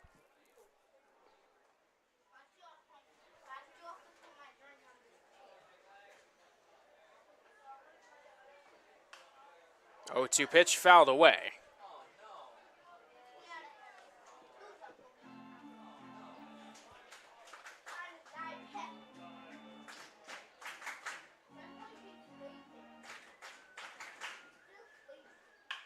Reached out, 1 hop to shortstop. Fielded cleanly, the throw from Shin is in time. 4 out number 1. Andrew Bishop has now come into the game defensively. He's playing second base. Carter Shin slides from second to short. Immediately tested out. Braden Horton is 1 for 2 today. He got caught stealing after reaching base on a single his last time up. Takes that pitch outside. 251, 184, come to the press box. 251, 184.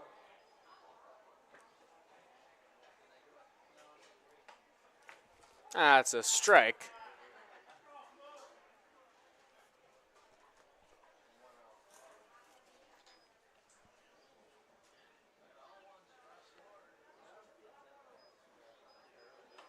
One breaker misses outside. Braden Horton ahead in the count, 2 balls and a strike.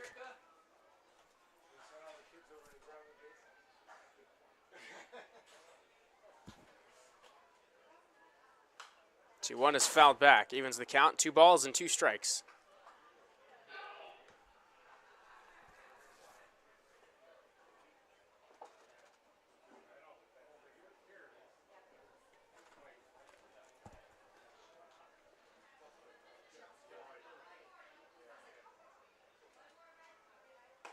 There's a call, strike 3.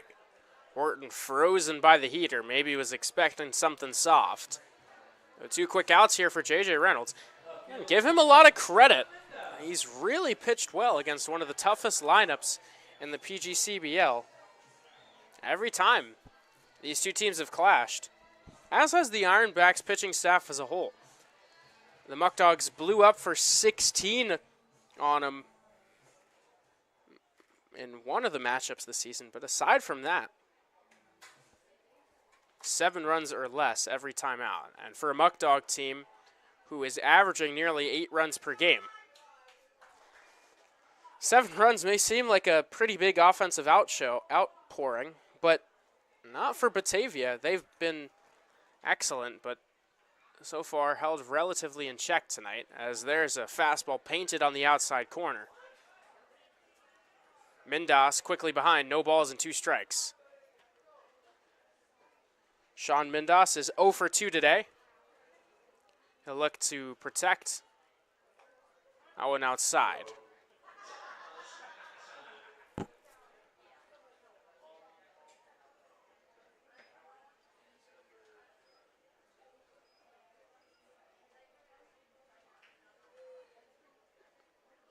Here comes the 1-2 pitch.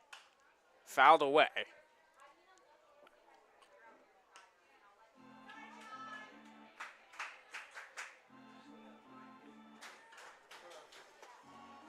Sean Mindas is 0 for 2. Against the Ironbacks, you really haven't seen that this season. It's been nothing but big days. Trying to break through here. There's a line drive, but caught by Carter Shin to retire the side. So J.J. Reynolds works a 1-2-3 bottom of the 5th inning after 5 innings of play. It's 4-3 Ironbacks. We head to the 6th.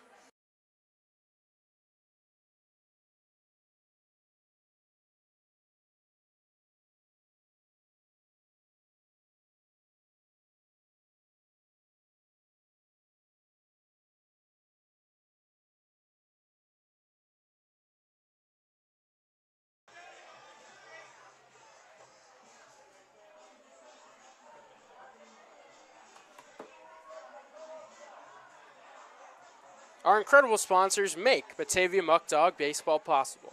I'd like to give a special shout out to some of the sponsors which fuel your Muckdogs. A huge thank you to Batavia Downs, Brighton Security, Bully Hill, Casella Waste, Eli Fish Brewing, Genesee Community College, Genesee Lumber, Skyworks, Tompkins Bank, Turnbull Heating and Air, UR Wilmot, Rochester Regional Health, Wright Beverage, Geico, Graham Corporation, HP Hood, Liberty Pumps, and Oatka Milk Products. Thank you all for your support of the Muckdogs.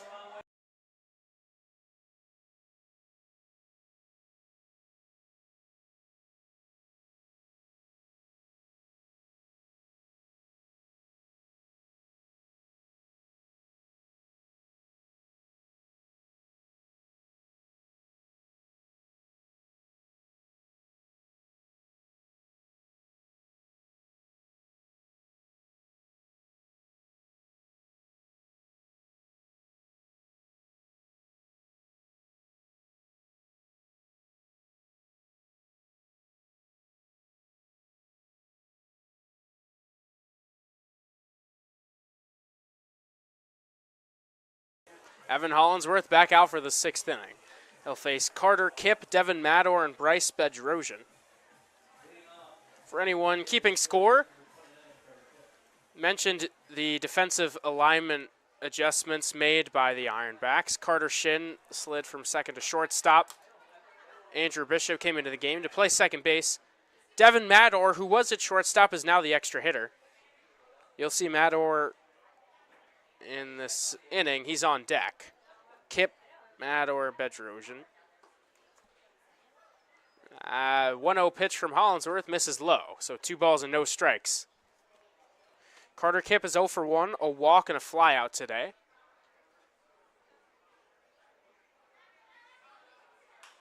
A fastball line foul down the right field line.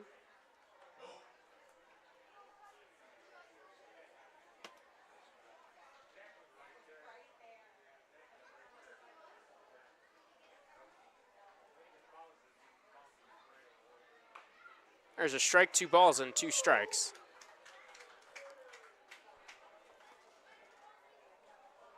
Hollinsworth had 1 strikeout last inning. Looking for another here. That one misses low. 3 balls and 2 strikes the count.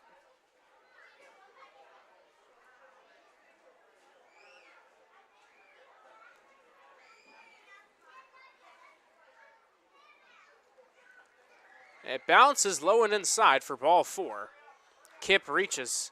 Romick hustles to field it before it rolls into the Ironback dugout. So a man on first to open the frame. Just the second walk surrendered by the Muckdogs today. Ironically, both of those walks drawn by Carter Kip.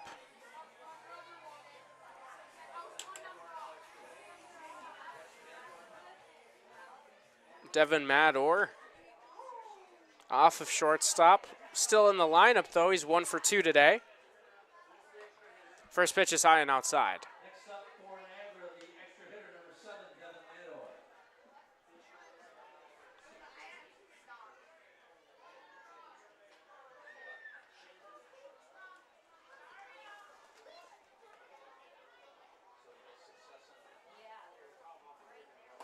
One 1-0 fastball, cut on and missed. Good velo from Hollinsworth. With so many guys on the team that throw absolute gas, a guy like Evan Hollinsworth can go under the radar, but don't get it twisted. From the left side, he throws hard. That one fouled away. Velocity just kind of plays different. You're going to find more soft tossing lefties than you will righty. Just because it's a unique arm slot, you're just going to see less guys from the left side. They've got a lot of natural run on their pitches. That one grounded to shortstop. Fry fields, flips to second for 1. On to first.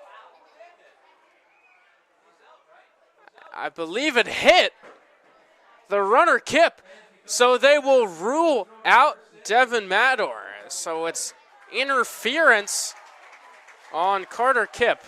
It turns into a double play, a 6-4, I guess no 3, because the ball never actually got to Justin Espinal, but it works the same way. Now 2 outs, nobody on here in the top of the 6th as Bryce Bedrosian comes to the plate.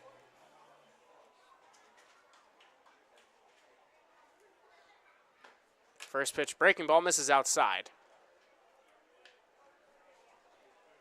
Bedrosian is 1 for 2 today. He led off the third with a double and came around to score, but struck out his last time out. Here he takes a fastball down the heart of the plate for strike 1.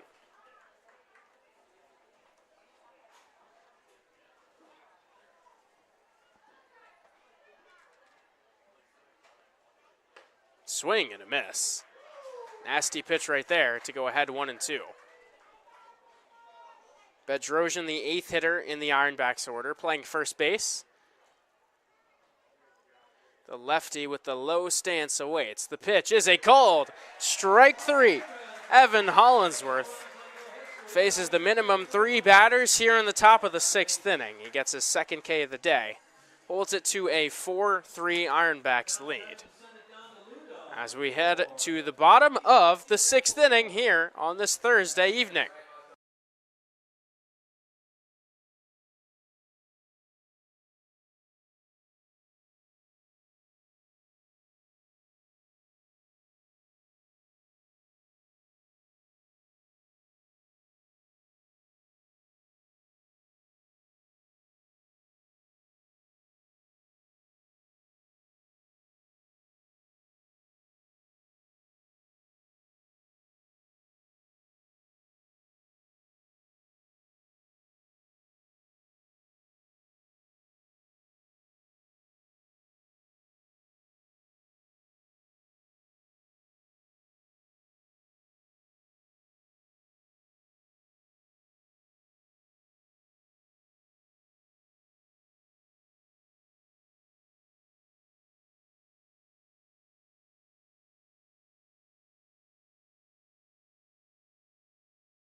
J.J. Reynolds still out there for the 6th inning. He'll face Jackson Inman to open up the frame. Inman has a pair of groundouts to second base today. He's 0 for 2. First pitch breaking ball drops in for strike 1.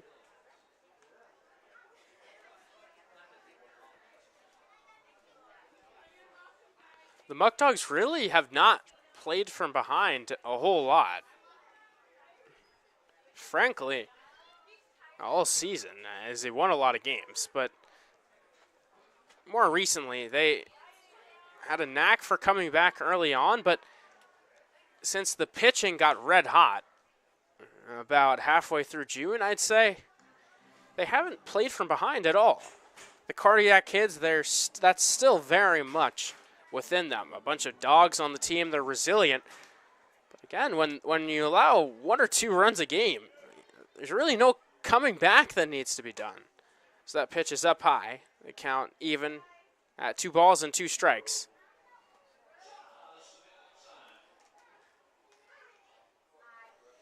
So looking back at the recent games, the Muckdogs, here's the 2-2. That went outside. The count runs full. I'll go and discuss a bit more in depth on the recent games after this AB, as the count is full and Jackson Inman. Cooper Fesh awaits on deck. 3-2 is fouled away, third base side, so they'll do it again.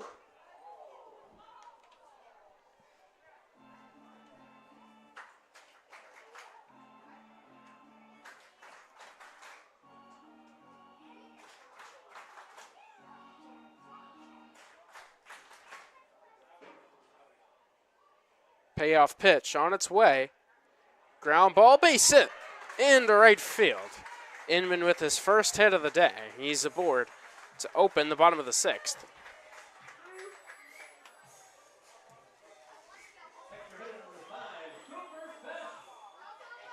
So anyways, back to my point. The Muckdogs put up 4 runs in the first inning last night versus Auburn. Neither team could score. That game kind of just a mulligan, ends in a tie, almost like it didn't happen.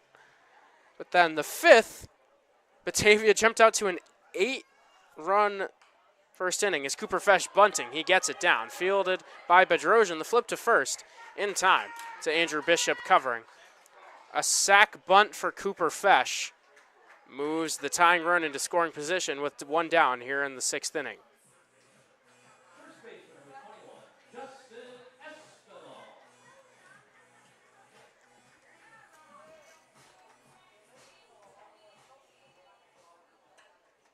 The sac bunt brings up the Muckdogs' leading RBI man, Justin Espinal.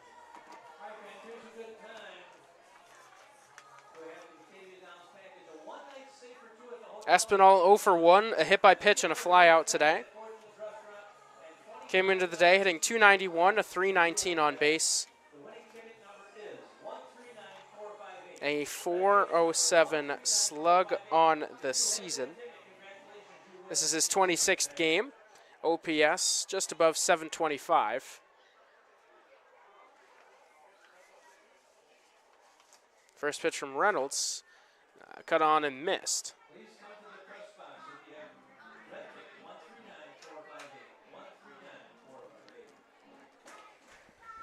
A little bit of action in the Ironbacks bullpen. A right-hander up and throwing. Can't quite tell who it is as of now. Pitch outside. Count even at 1-1.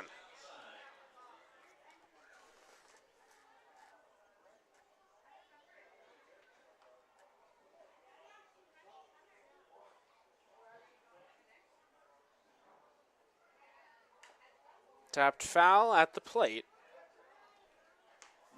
Espinal behind, a ball and 2 strikes. With that bunt, the Muckdogs really playing for the tie this inning, as overall run expectancy for the inning may go down, but the likelihood of scoring 1 run is higher. The 1-2 pitch, low and outside.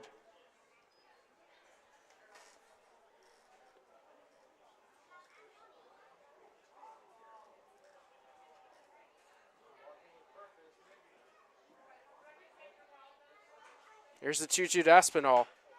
Grounded to first. Bedrosian fields cleanly. The flip to the bag. Reynolds steps on it in time for out number 2. Inman advances to third. James Bolton will need a knock to tie this game up here in the bottom of the 6th. Unless, of course, there's a wild pitch or something along those lines.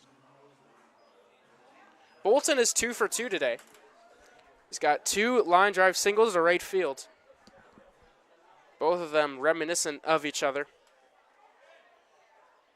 First pitch from Reynolds here is in there for strike 1. Next up for Batavia, DH number 27, James Bolton. A higher leverage situation here. Muckdogs with 10 outs left to work with, so they've got time, but you got a runner on third. That one grounded. Out to second, Bishop fields. He throws to first in time to retire the side. So Jackson Inman left stranded at third base. The Ironbacks hold the lead through 6 innings. J.J. Reynolds has been terrific. 6 innings, just 1 earned run on his ledger. His team in the lead as we head to the 7th inning after the break.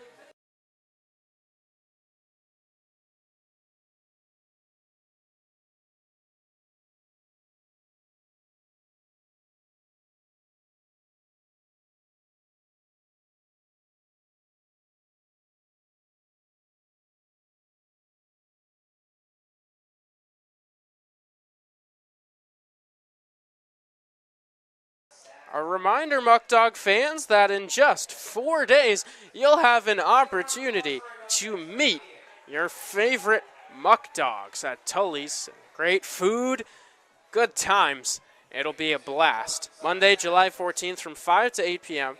All you got to do is come to Tully's. Don't need to buy a ticket, don't need to call in advance, nothing like that. Get in your car or even go for a walk. It's a beautiful summer here at Dwyer Stadium. Do whatever you got to do to get yourself to Tully's. Sit down, you'll get service from the players and the interns here with the Muckdogs, myself included. Not that I'm the draw here. It's the players. And the players are what should fire you up. They've had an incredible season on the field. Right before they get into this playoff race, they lock in for the rest of the summer and try to make a memory. You'll have the opportunity to meet them. So from 5 to 8 p.m. on Monday, July 14th, come out to Tully's, hang out with the Muckdogs, and enjoy some great food.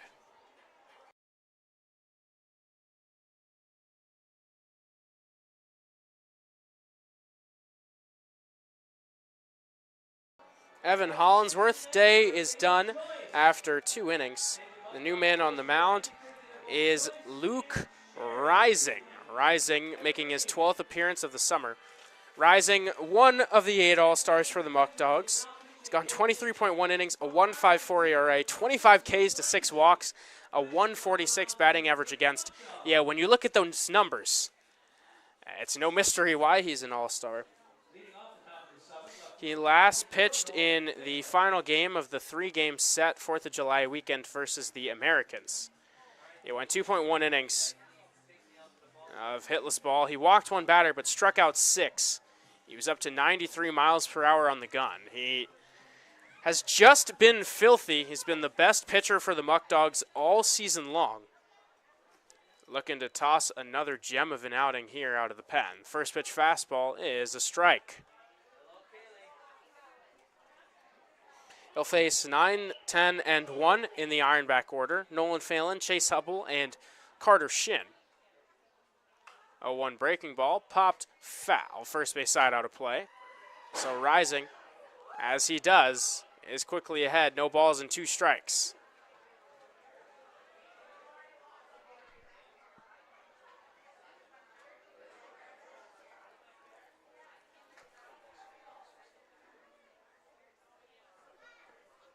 Oh, 2 is a called. Strike 3. Ball bounces. Romick throws down to first. Espinal covering in time for out number 1. 3 pitches, 1 out on a K. Just about as smooth as it goes for Rising. Chase Hubble up to the dish now. He hit a double, came around to score back in the 5th inning. He scored the tying run. Carter Shin came across with the go-ahead run. The Muckdogs trailing by 1, bringing in one of their best arms to try to maintain the deficit at 1, because with the way they've come back, of course, as I was sort of getting to, really not a lot of opportunities to come back lately because they've just been dominant in their victories. But they've still got that in them. Oh, 1 is cut on and missed. In the tougher part of the schedule, the Muckdogs had to come back many times, and with maybe a bit extreme to say their legacy on the line, they've come through every single time this year. This here's the 0-2. A fastball misses high. At the end of the half inning, I'll show the standings. The Muckdogs know that from here on out, pretty much every game is must win if they want the number 1 spot. The 1-2 slider, check swing, no swing. 2 balls and 2 strikes the count. Looking around the West Division, Auburn and Niagara Falls. That's a big one. 2 teams at the top of the standings, but the Doubledays making quick work of him. So here comes the 2-2. That fastball misses to run the count full on Hubble. The Doubledays are leading the Americans 10-2 in the bottom of the 5th inning. Newark taking on Jamestown. Newark up 1-0. That game only in the 2nd. 3-2 pitch just misses. For ball 4, Hubble reaches first with a walk. Luke Reisig not showing too much emotion. Don't think he's thrilled with the call. Just blows on his hand, settles in. Rising, a guy who preaches mentality, getting your mind right out on the mound. It's been contributory to his otherworldly season. He's got video game numbers. Looking to keep that alive here against the Ironbacks. First pitch to Shin is in there for strike 1.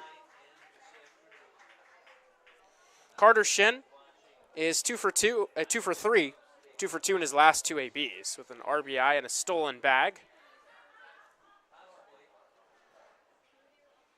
Runner goes for second. The 0-1 is fouled back. So Hubble will have to return to first base. Just an awkward swing from Shin. That inside heater ate him up.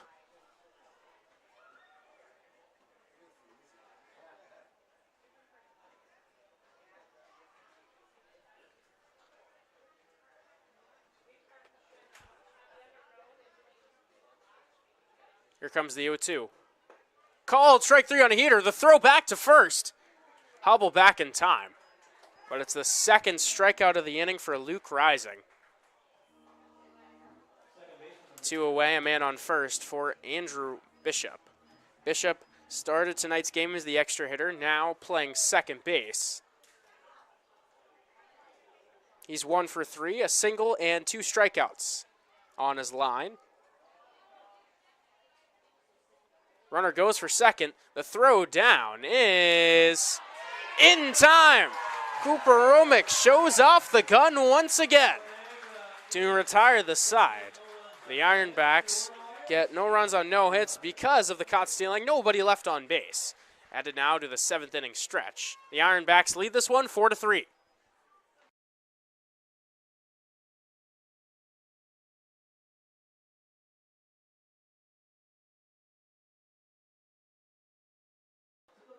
It's taking a look at the West Division standings. The Muckdogs with a half-game lead over the Niagara Falls Americans.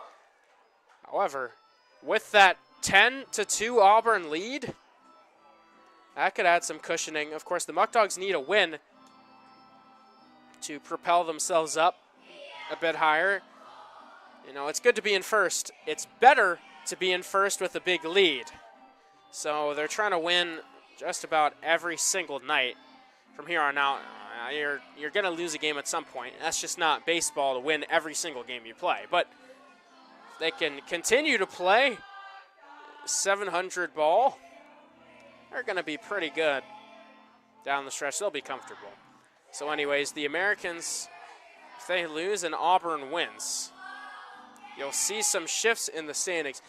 Jamestown, They're losing, but it's only 1-0 in the second. If they were to win and the Americans lose, they will leapfrog them, and they'd take second place in the West. Auburn, with a victory, they'd still be behind Niagara Falls, a half game back. With a Muckdog loss, things would really get tight atop the standings. Tighter than they already are, I should say. But Batavia still well within striking distance. We've seen them come back down 11. I think they can come back from down 1. They've got 9 outs to do it. J.J. Reynolds still out there for a 7th inning. He's waiting ready. Brian Fry taking his time, though, getting into the box. He takes a deep breath, awaits the first pitch. Flashes bunt, but pulls back and takes strike 1. A little bit of gamesmanship. J.J. Reynolds waiting, almost trying to quick pitch Fry. One is fouled away down the left field line.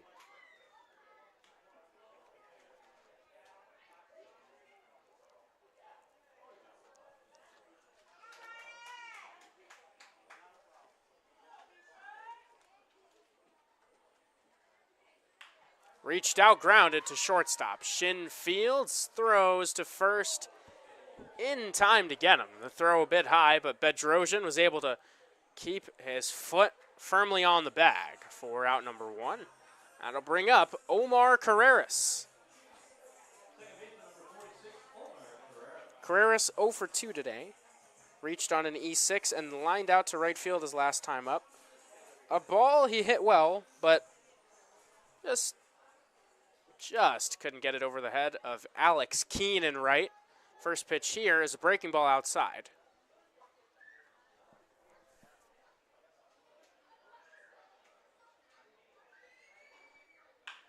Ground ball, well hit to shortstop. Shin on the backhand, goes to a knee, the throw to first, pulls Bedrosian off the bag. So Carreras will reach. Let's see if it's a hit or an error. It's ruled in E6, which allows Carreras to reach. So a runner on first with 1 away for Cooper Romick.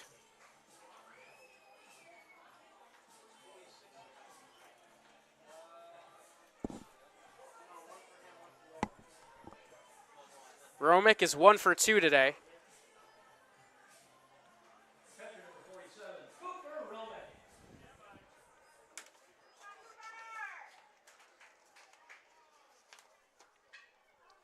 Carreras does not have stolen base on the season. Popped up, shallow right field. Will it drop in? It does. Keene Fields throws to second in time. So Carreras is cut down. Tough break for Romick as it's a 9-6 fielder's choice. No hit for the catcher, but he is on first base with 2 away for Tyler Castrataro.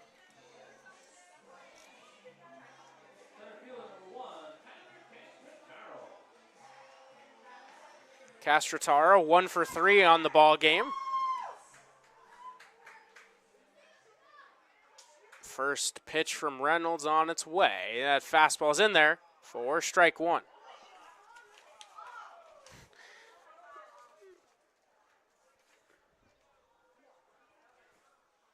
No balls and a strike. The count. The fans are not happy with that call. You're on 0-1. It's fouled back, so J.J. Reynolds 1 strike away from, for the second time in 2 weeks, tossing 7 innings with just 1 earned run on his line against the Muckdogs.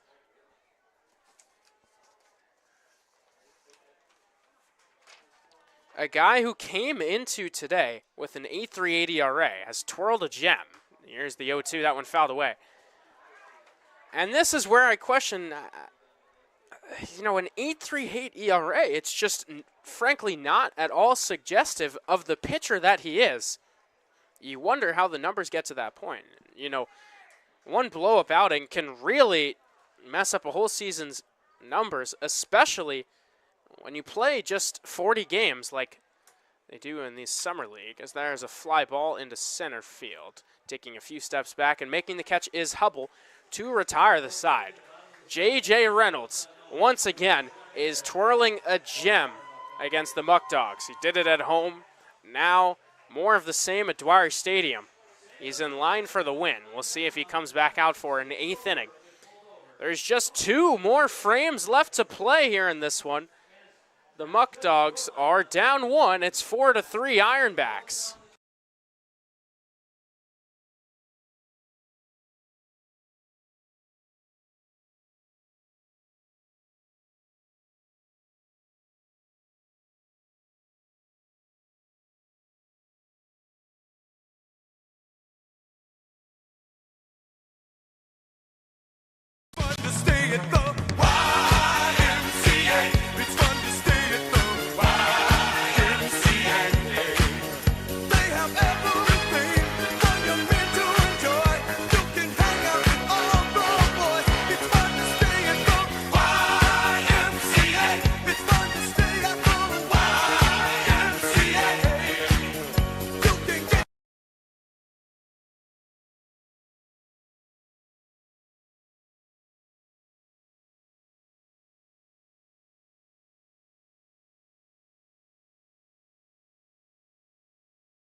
This may be a matchup between the first place and the last place team in the West. But again, don't get it twisted. The Ironbacks and the Muckdogs play tight ball games. Almost every single contest decided by 4 runs or less. This one is going to come down to the wire. Just 2 innings left to play. Ironbacks lead 4-3. Luke Rising back out for a 2nd inning of work. His first pitch to Andrew Bishop is fouled away. Rising struck out 2 in a hitless inning. In the 7th, he came on for Evan Hollinsworth, who pitched the 5th and 6th. Breaking ball misses low. Count even at 1-1.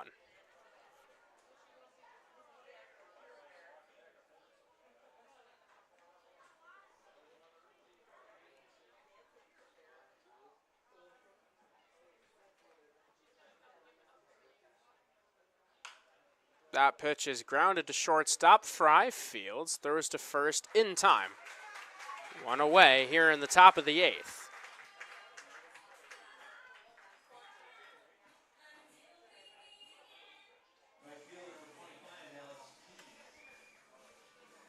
Alex Keene, the 3rd hitter in the Ironback order, comes to the plate. He's 1 for 3 with an RBI on the line.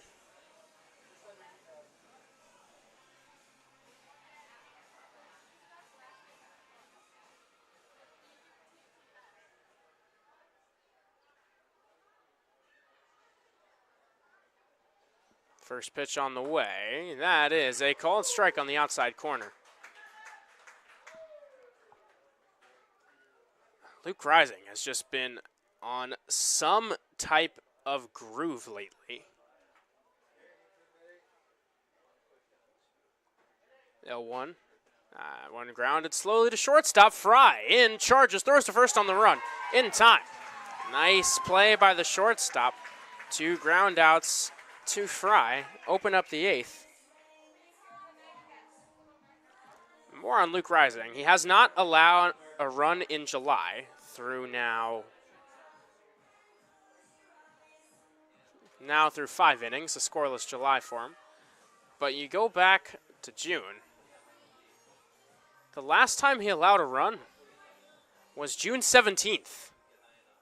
In fact, he has allowed a run in 2 appearances all year. Luke Rising has been absolutely nails every time out there. 1 blow-up outing as there's a swing and a miss. Strike 1. Marcus Butts up to the plate. He's 1 for 3. Luke Rising has just been an absolute weapon. Here comes the 0-1. That one in there. I mean, the way he's pitching, it's just not fair.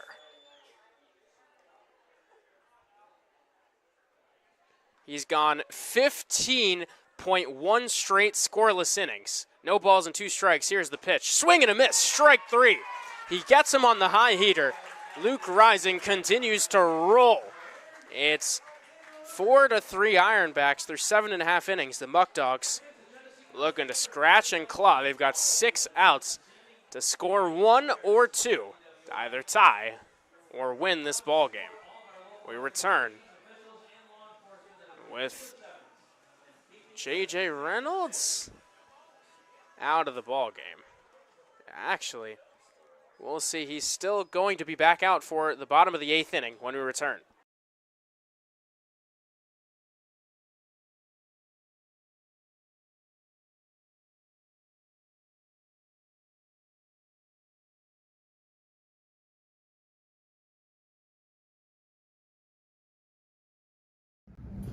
Did you know that 15 minutes can save you 15% or more on car insurance with Geico? Yeah, but did you know that Dewey's favorite snack is popcorn from the Batavia Muckdogs?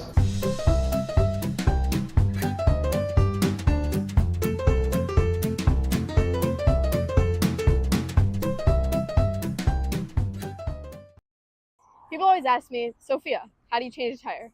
I don't know. I don't know how to change a tire. And my name's Bella. But I do know where you can get great food and good times at Tully's in Batavia at 522 East Main Street. Look out for coupons at the next Muckdogs home game, and go Dogs!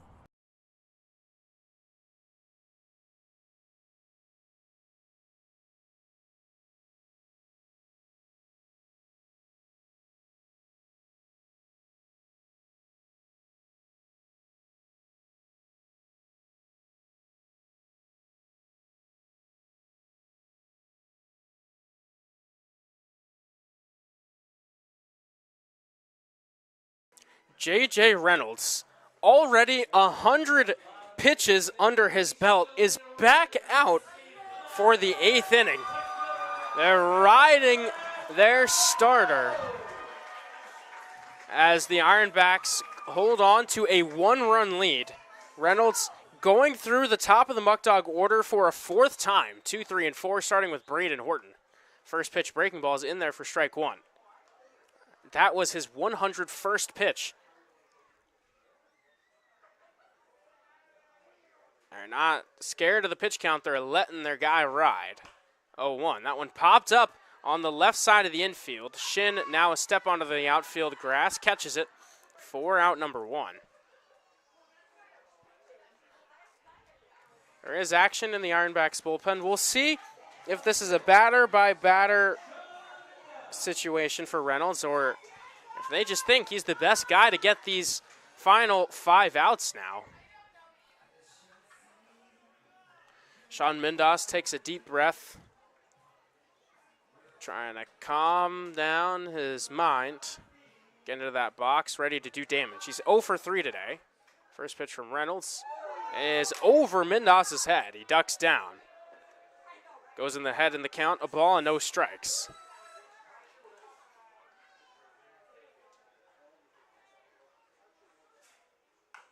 Well, no, he fouls it off of himself to even the count at a ball and a strike. You can feel the intensity.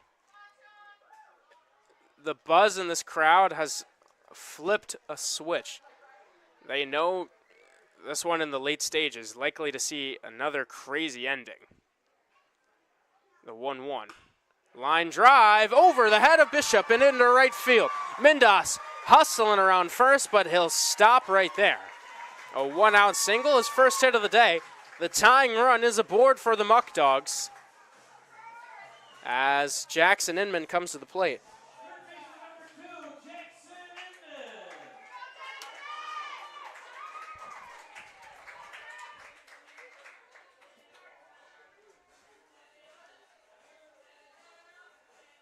Now for Richard Griffin and the Ironbacks, they're going with a very old school approach here. There's a swing and a miss on a breaking ball for strike 1. Letting their starter with a deep pitch count face this Muckdog order for a 4th time around, something you really don't see a whole lot these days. They believe he's the best man to complete the task. Reynolds, the pickoff gets away. Mindas going for two. He's going to go for third, and he will make it. Just delivering the throw now is Bedrosian. It gets to Kip, but well late. A costly E1 as Sean Mindas, the tying run is at third base with one down here in the 8th. The Ironbacks infield will be drawn in. Costly miscommunication. With Mindas' speed, all that is needed is a medium depth fly ball. One is outside, it goes to the backstop. Mindas can jog home in E1 and a wild pitch. Have knotted this one up at 4 in the bottom of the 8th inning. Oh, how fast the flip can switch.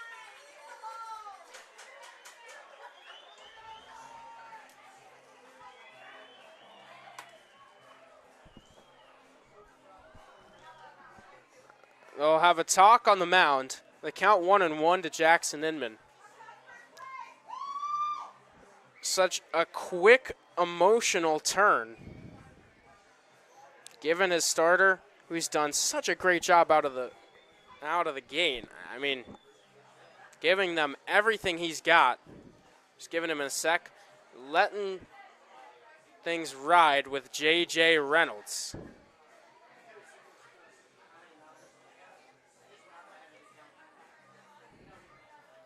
Has to be up near 110 pitches on the day. Trying to keep this thing tied as we head to the 9th inning. Count 1-1 on Jackson Inman, who's 1 for 3 today. He singled his last time up. Line drive, that is a fair ball down the right field line. Into second base is Inman. He'll stop there with a stand-up double. The go-ahead run in scoring position with one down here in the bottom of the 8th inning. The crowd alive. The Muckdogs bats alive. More than alive, they're thriving. Here in the 8th, back-to-back hits. Brings up Cooper Fesh. They're still sticking with J.J. Reynolds. The ultimate vote of confidence. First pitch to Fesh. Line drive back up the middle. That one is down for a base hit. Inman will be held up at third. He had to pause to see if the ball gets away. Fesh going for 2. He'll make it there. The first baseman, Bedrosian, could not field the throw from Hubble in center cleanly. Heads up base running from the catcher.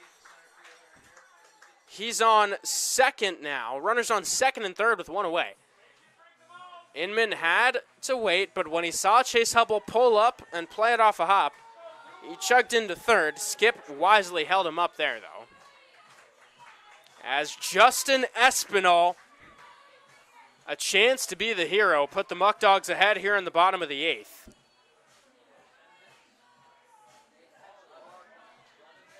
He's 0 for 2 today. Actually, he won't get a chance, as they'll intentionally walk Espinal to bring up James Bolton.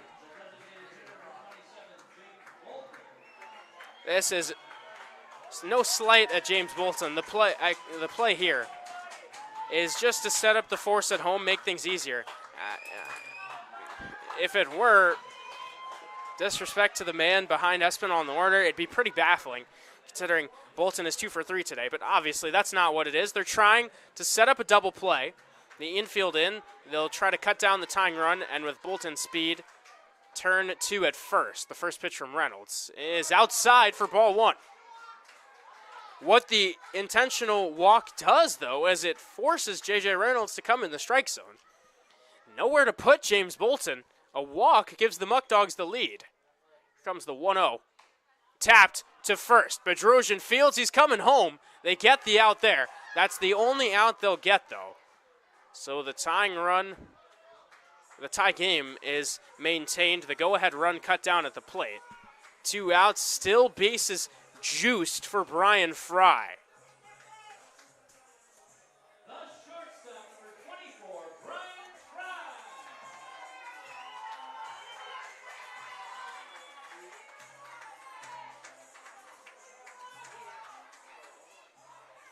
Fry, 1 for 3 today. The all-star returner for the Muckdogs, looking to provide a huge hit as they push for the #1 seed in the West. Grounds that one back to Reynolds. He fields, flips to first in time to retire the side. So the Muckdogs tie the game up. They get 1 run on 3 hits. Bring one across. They leave the bases loaded, though, in the bottom of the 8th inning. This one is all tied up at 4 as we head to the 9th. Don't go anywhere. Another crazy finish is lined up when we return. 1 more inning or more of Muckdog ball ahead.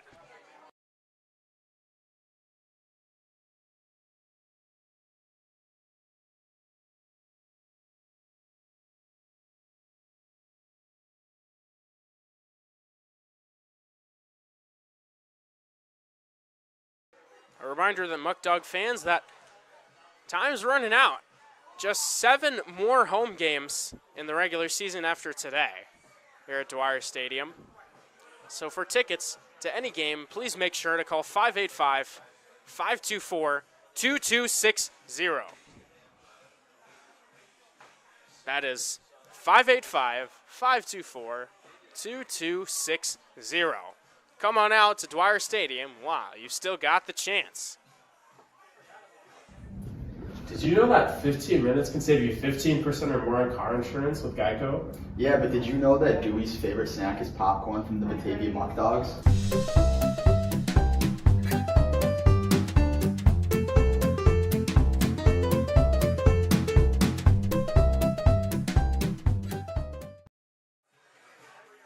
Luke Rising is still out there. 2 superb innings from him out of the pen.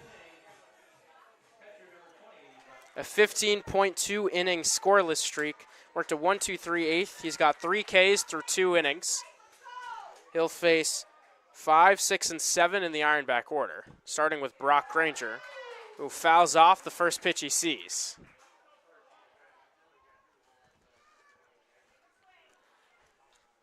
There is nobody throwing in the Ironbacks bullpen, but with J.J. Reynolds' pitch count where it is, you have to imagine there's a guy who's ready and waiting to come into the game. Nasty changeup from Luke Rising there. He jumps ahead in the count, no balls and 2 strikes.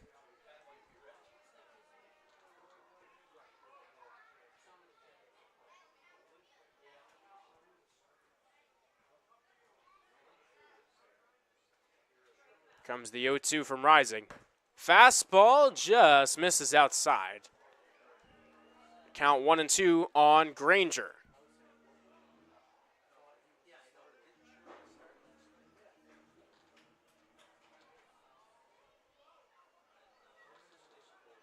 One-two pitch. Swing and a miss, strike 3. Luke Rising gets his 4th K of the day through 2.1 innings. Just continuing to mow through hitters. He's done it all summer. In the highest of high leverage situations. Trying to keep it going. With 1 down, nobody on. He'll face Carter Kipp.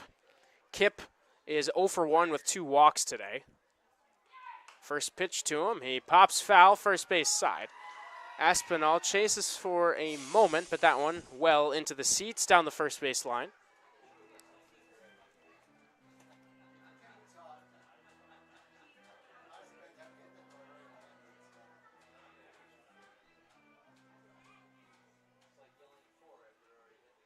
Comes the 0-1. Fastball, a fly ball into right field. Coming on Horton, he will make the catch for out number 2. 2 quick outs here for Luke Rising in the 9th. Brings up Devin Mador.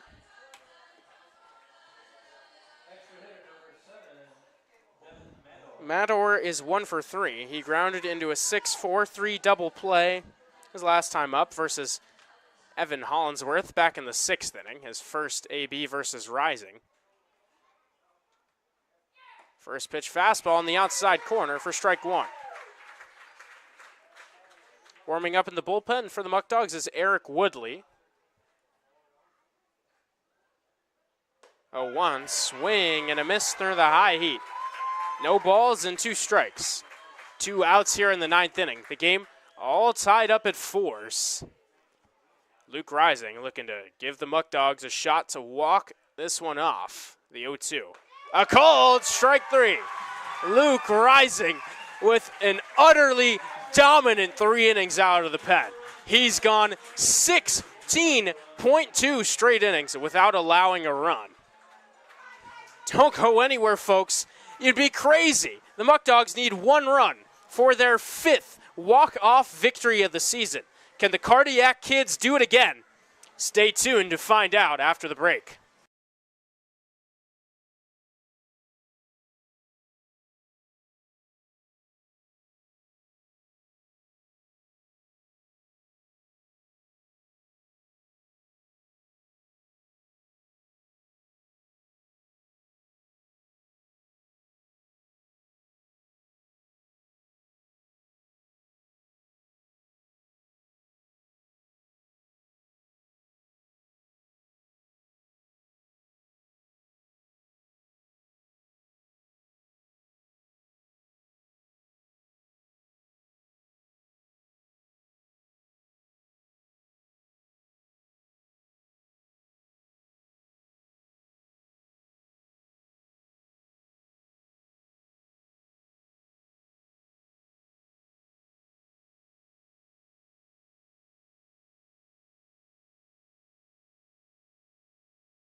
Omar Carreras will lead off the bottom of the 9th inning. It'll be 9, 10, and 1 in the Muckdog order. First pitch is outside for ball 1.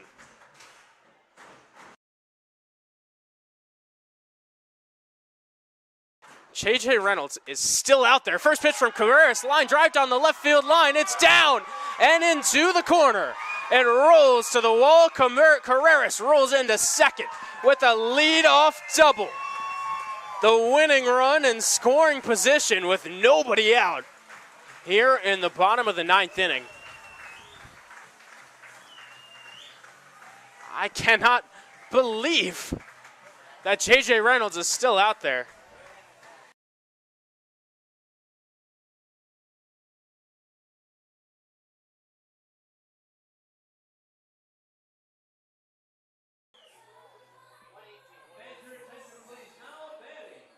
Cooper Romick is out. Travis Hammond will pinch hit for him here, and you have to imagine Hammond will be called on to lay down a bunt. Both Kip and Bedrosian in at the corners, ready for it. J.J. Reynolds about to come home with his 119th pitch. Hammond lays down a bunt, and it is perfect. The throw from Kip is in time. So Hammond is retired. He does his job, though, with the sacrifice bunt.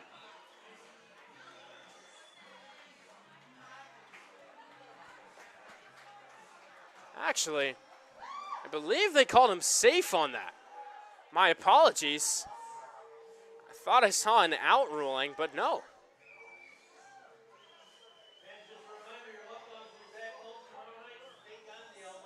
So runners on first and third here in the bottom of the 9th inning. The only runner that really matters from the Ironbacks perspective is Carreras over at third. So Hammond being safer out, they kind of shrug their shoulders.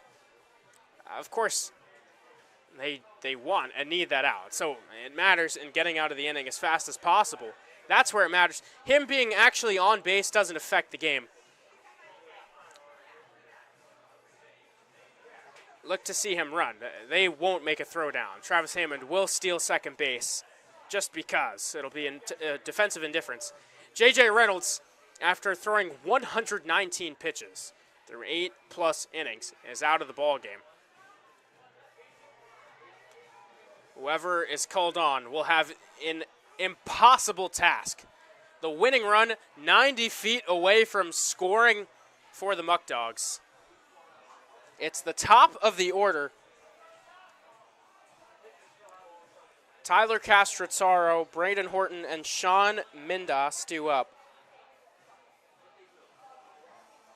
The Muckdogs already have 4 walk-off victories this season. Staring right in the face of number 5.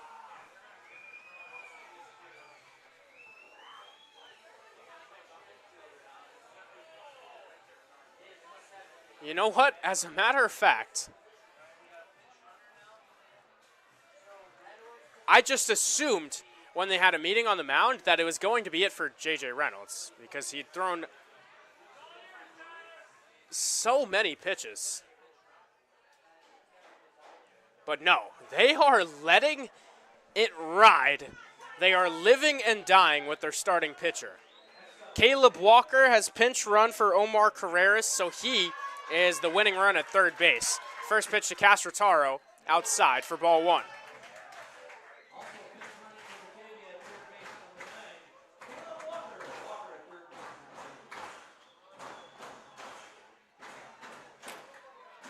Count 1-0 on Tyler Castrotaro. Hammond will walk to second base again. No attempt made. The Ironbacks, what the meeting was for is they were trading out gloves. They have a 5-man infield, so 2 guys in the outfield. If Tyler Castrotaro can hit a fly ball to straight up right, the game is over. 1-1. Outside, 2 balls and a strike. Castrotaro today is 1 for 4. He singled back in the first. All he's got to do, hit a fly ball the other way, and the game is over. Here it comes on 2-1. Popped up. It goes out of play, though, behind the screen at home. The count even at 2-2. On deck is Braden Horton.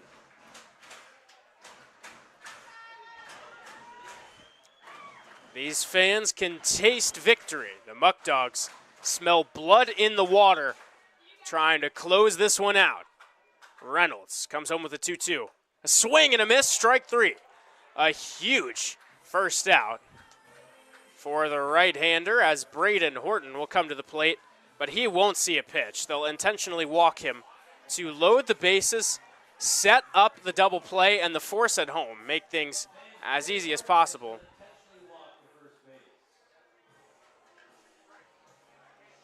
The intentional walk worked last time.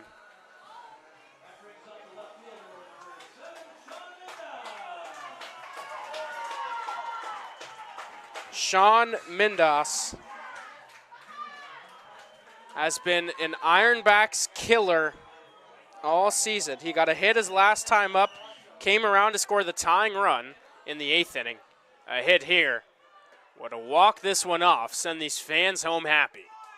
J.J. Reynolds' first pitch is in there for strike 1.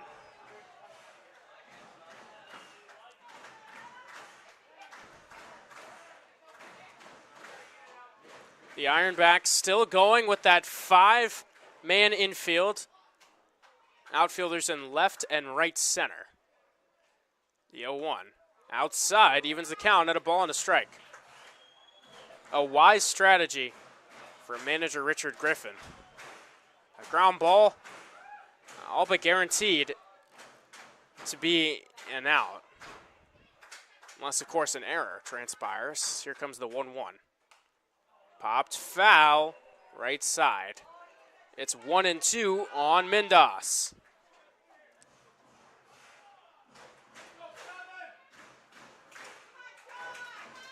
J.J. Reynolds way north of 120 pitches. They are letting him ride. Here comes the 1-2.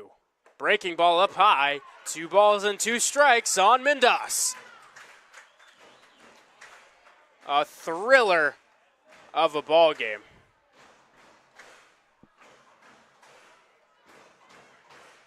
Two balls, 2 strikes. 1 out here in the bottom of the 9th. Reynolds sets, gets ready to come home. Pitch on its way. Ground ball through for a base hit. The Muckdogs win it. Sean Mindos, the hero. Down in the bottom of the 8th. Here we go again. The Muckdogs with their 5th walk-off victory of the season. And a big one at that. Trying to nail down first place in the West Division. They handle business. The Ironbacks gave them a fight. J.J. Reynolds, starter tosses 8.1 frames. But none of that matters. It's a Muckdog win at the end of the day. They finish off. They score 5 runs on 14 hits, 1 error. 4, 8, and 2 for the Ironbacks. And how ironic is it that Niagara brings in a 5-man infield for the very purpose of cutting down a ground ball. Mindos hits a ground ball, but it still finds a hole and wins the game for the Muckdogs. They get their 20th win of the season. The Muckdogs improve to 29-1. The Ironbacks drop to 4-26. Again, the record not indicative of the battles these two teams have had. I've been Nikita Lohman taking you through this incredible contest. I thank you all for tuning in. The final 5-4 Muckdogs. Sean Mindos, the hero, with a walk-off single in the 9th. I thank you all for tuning in. Enjoy the rest of your Thursday night. We'll be right back here tomorrow at Dwyer Stadium. 6:30 p.m. as the Muckdogs take on the Pioneers. I wish you all a great rest of your night.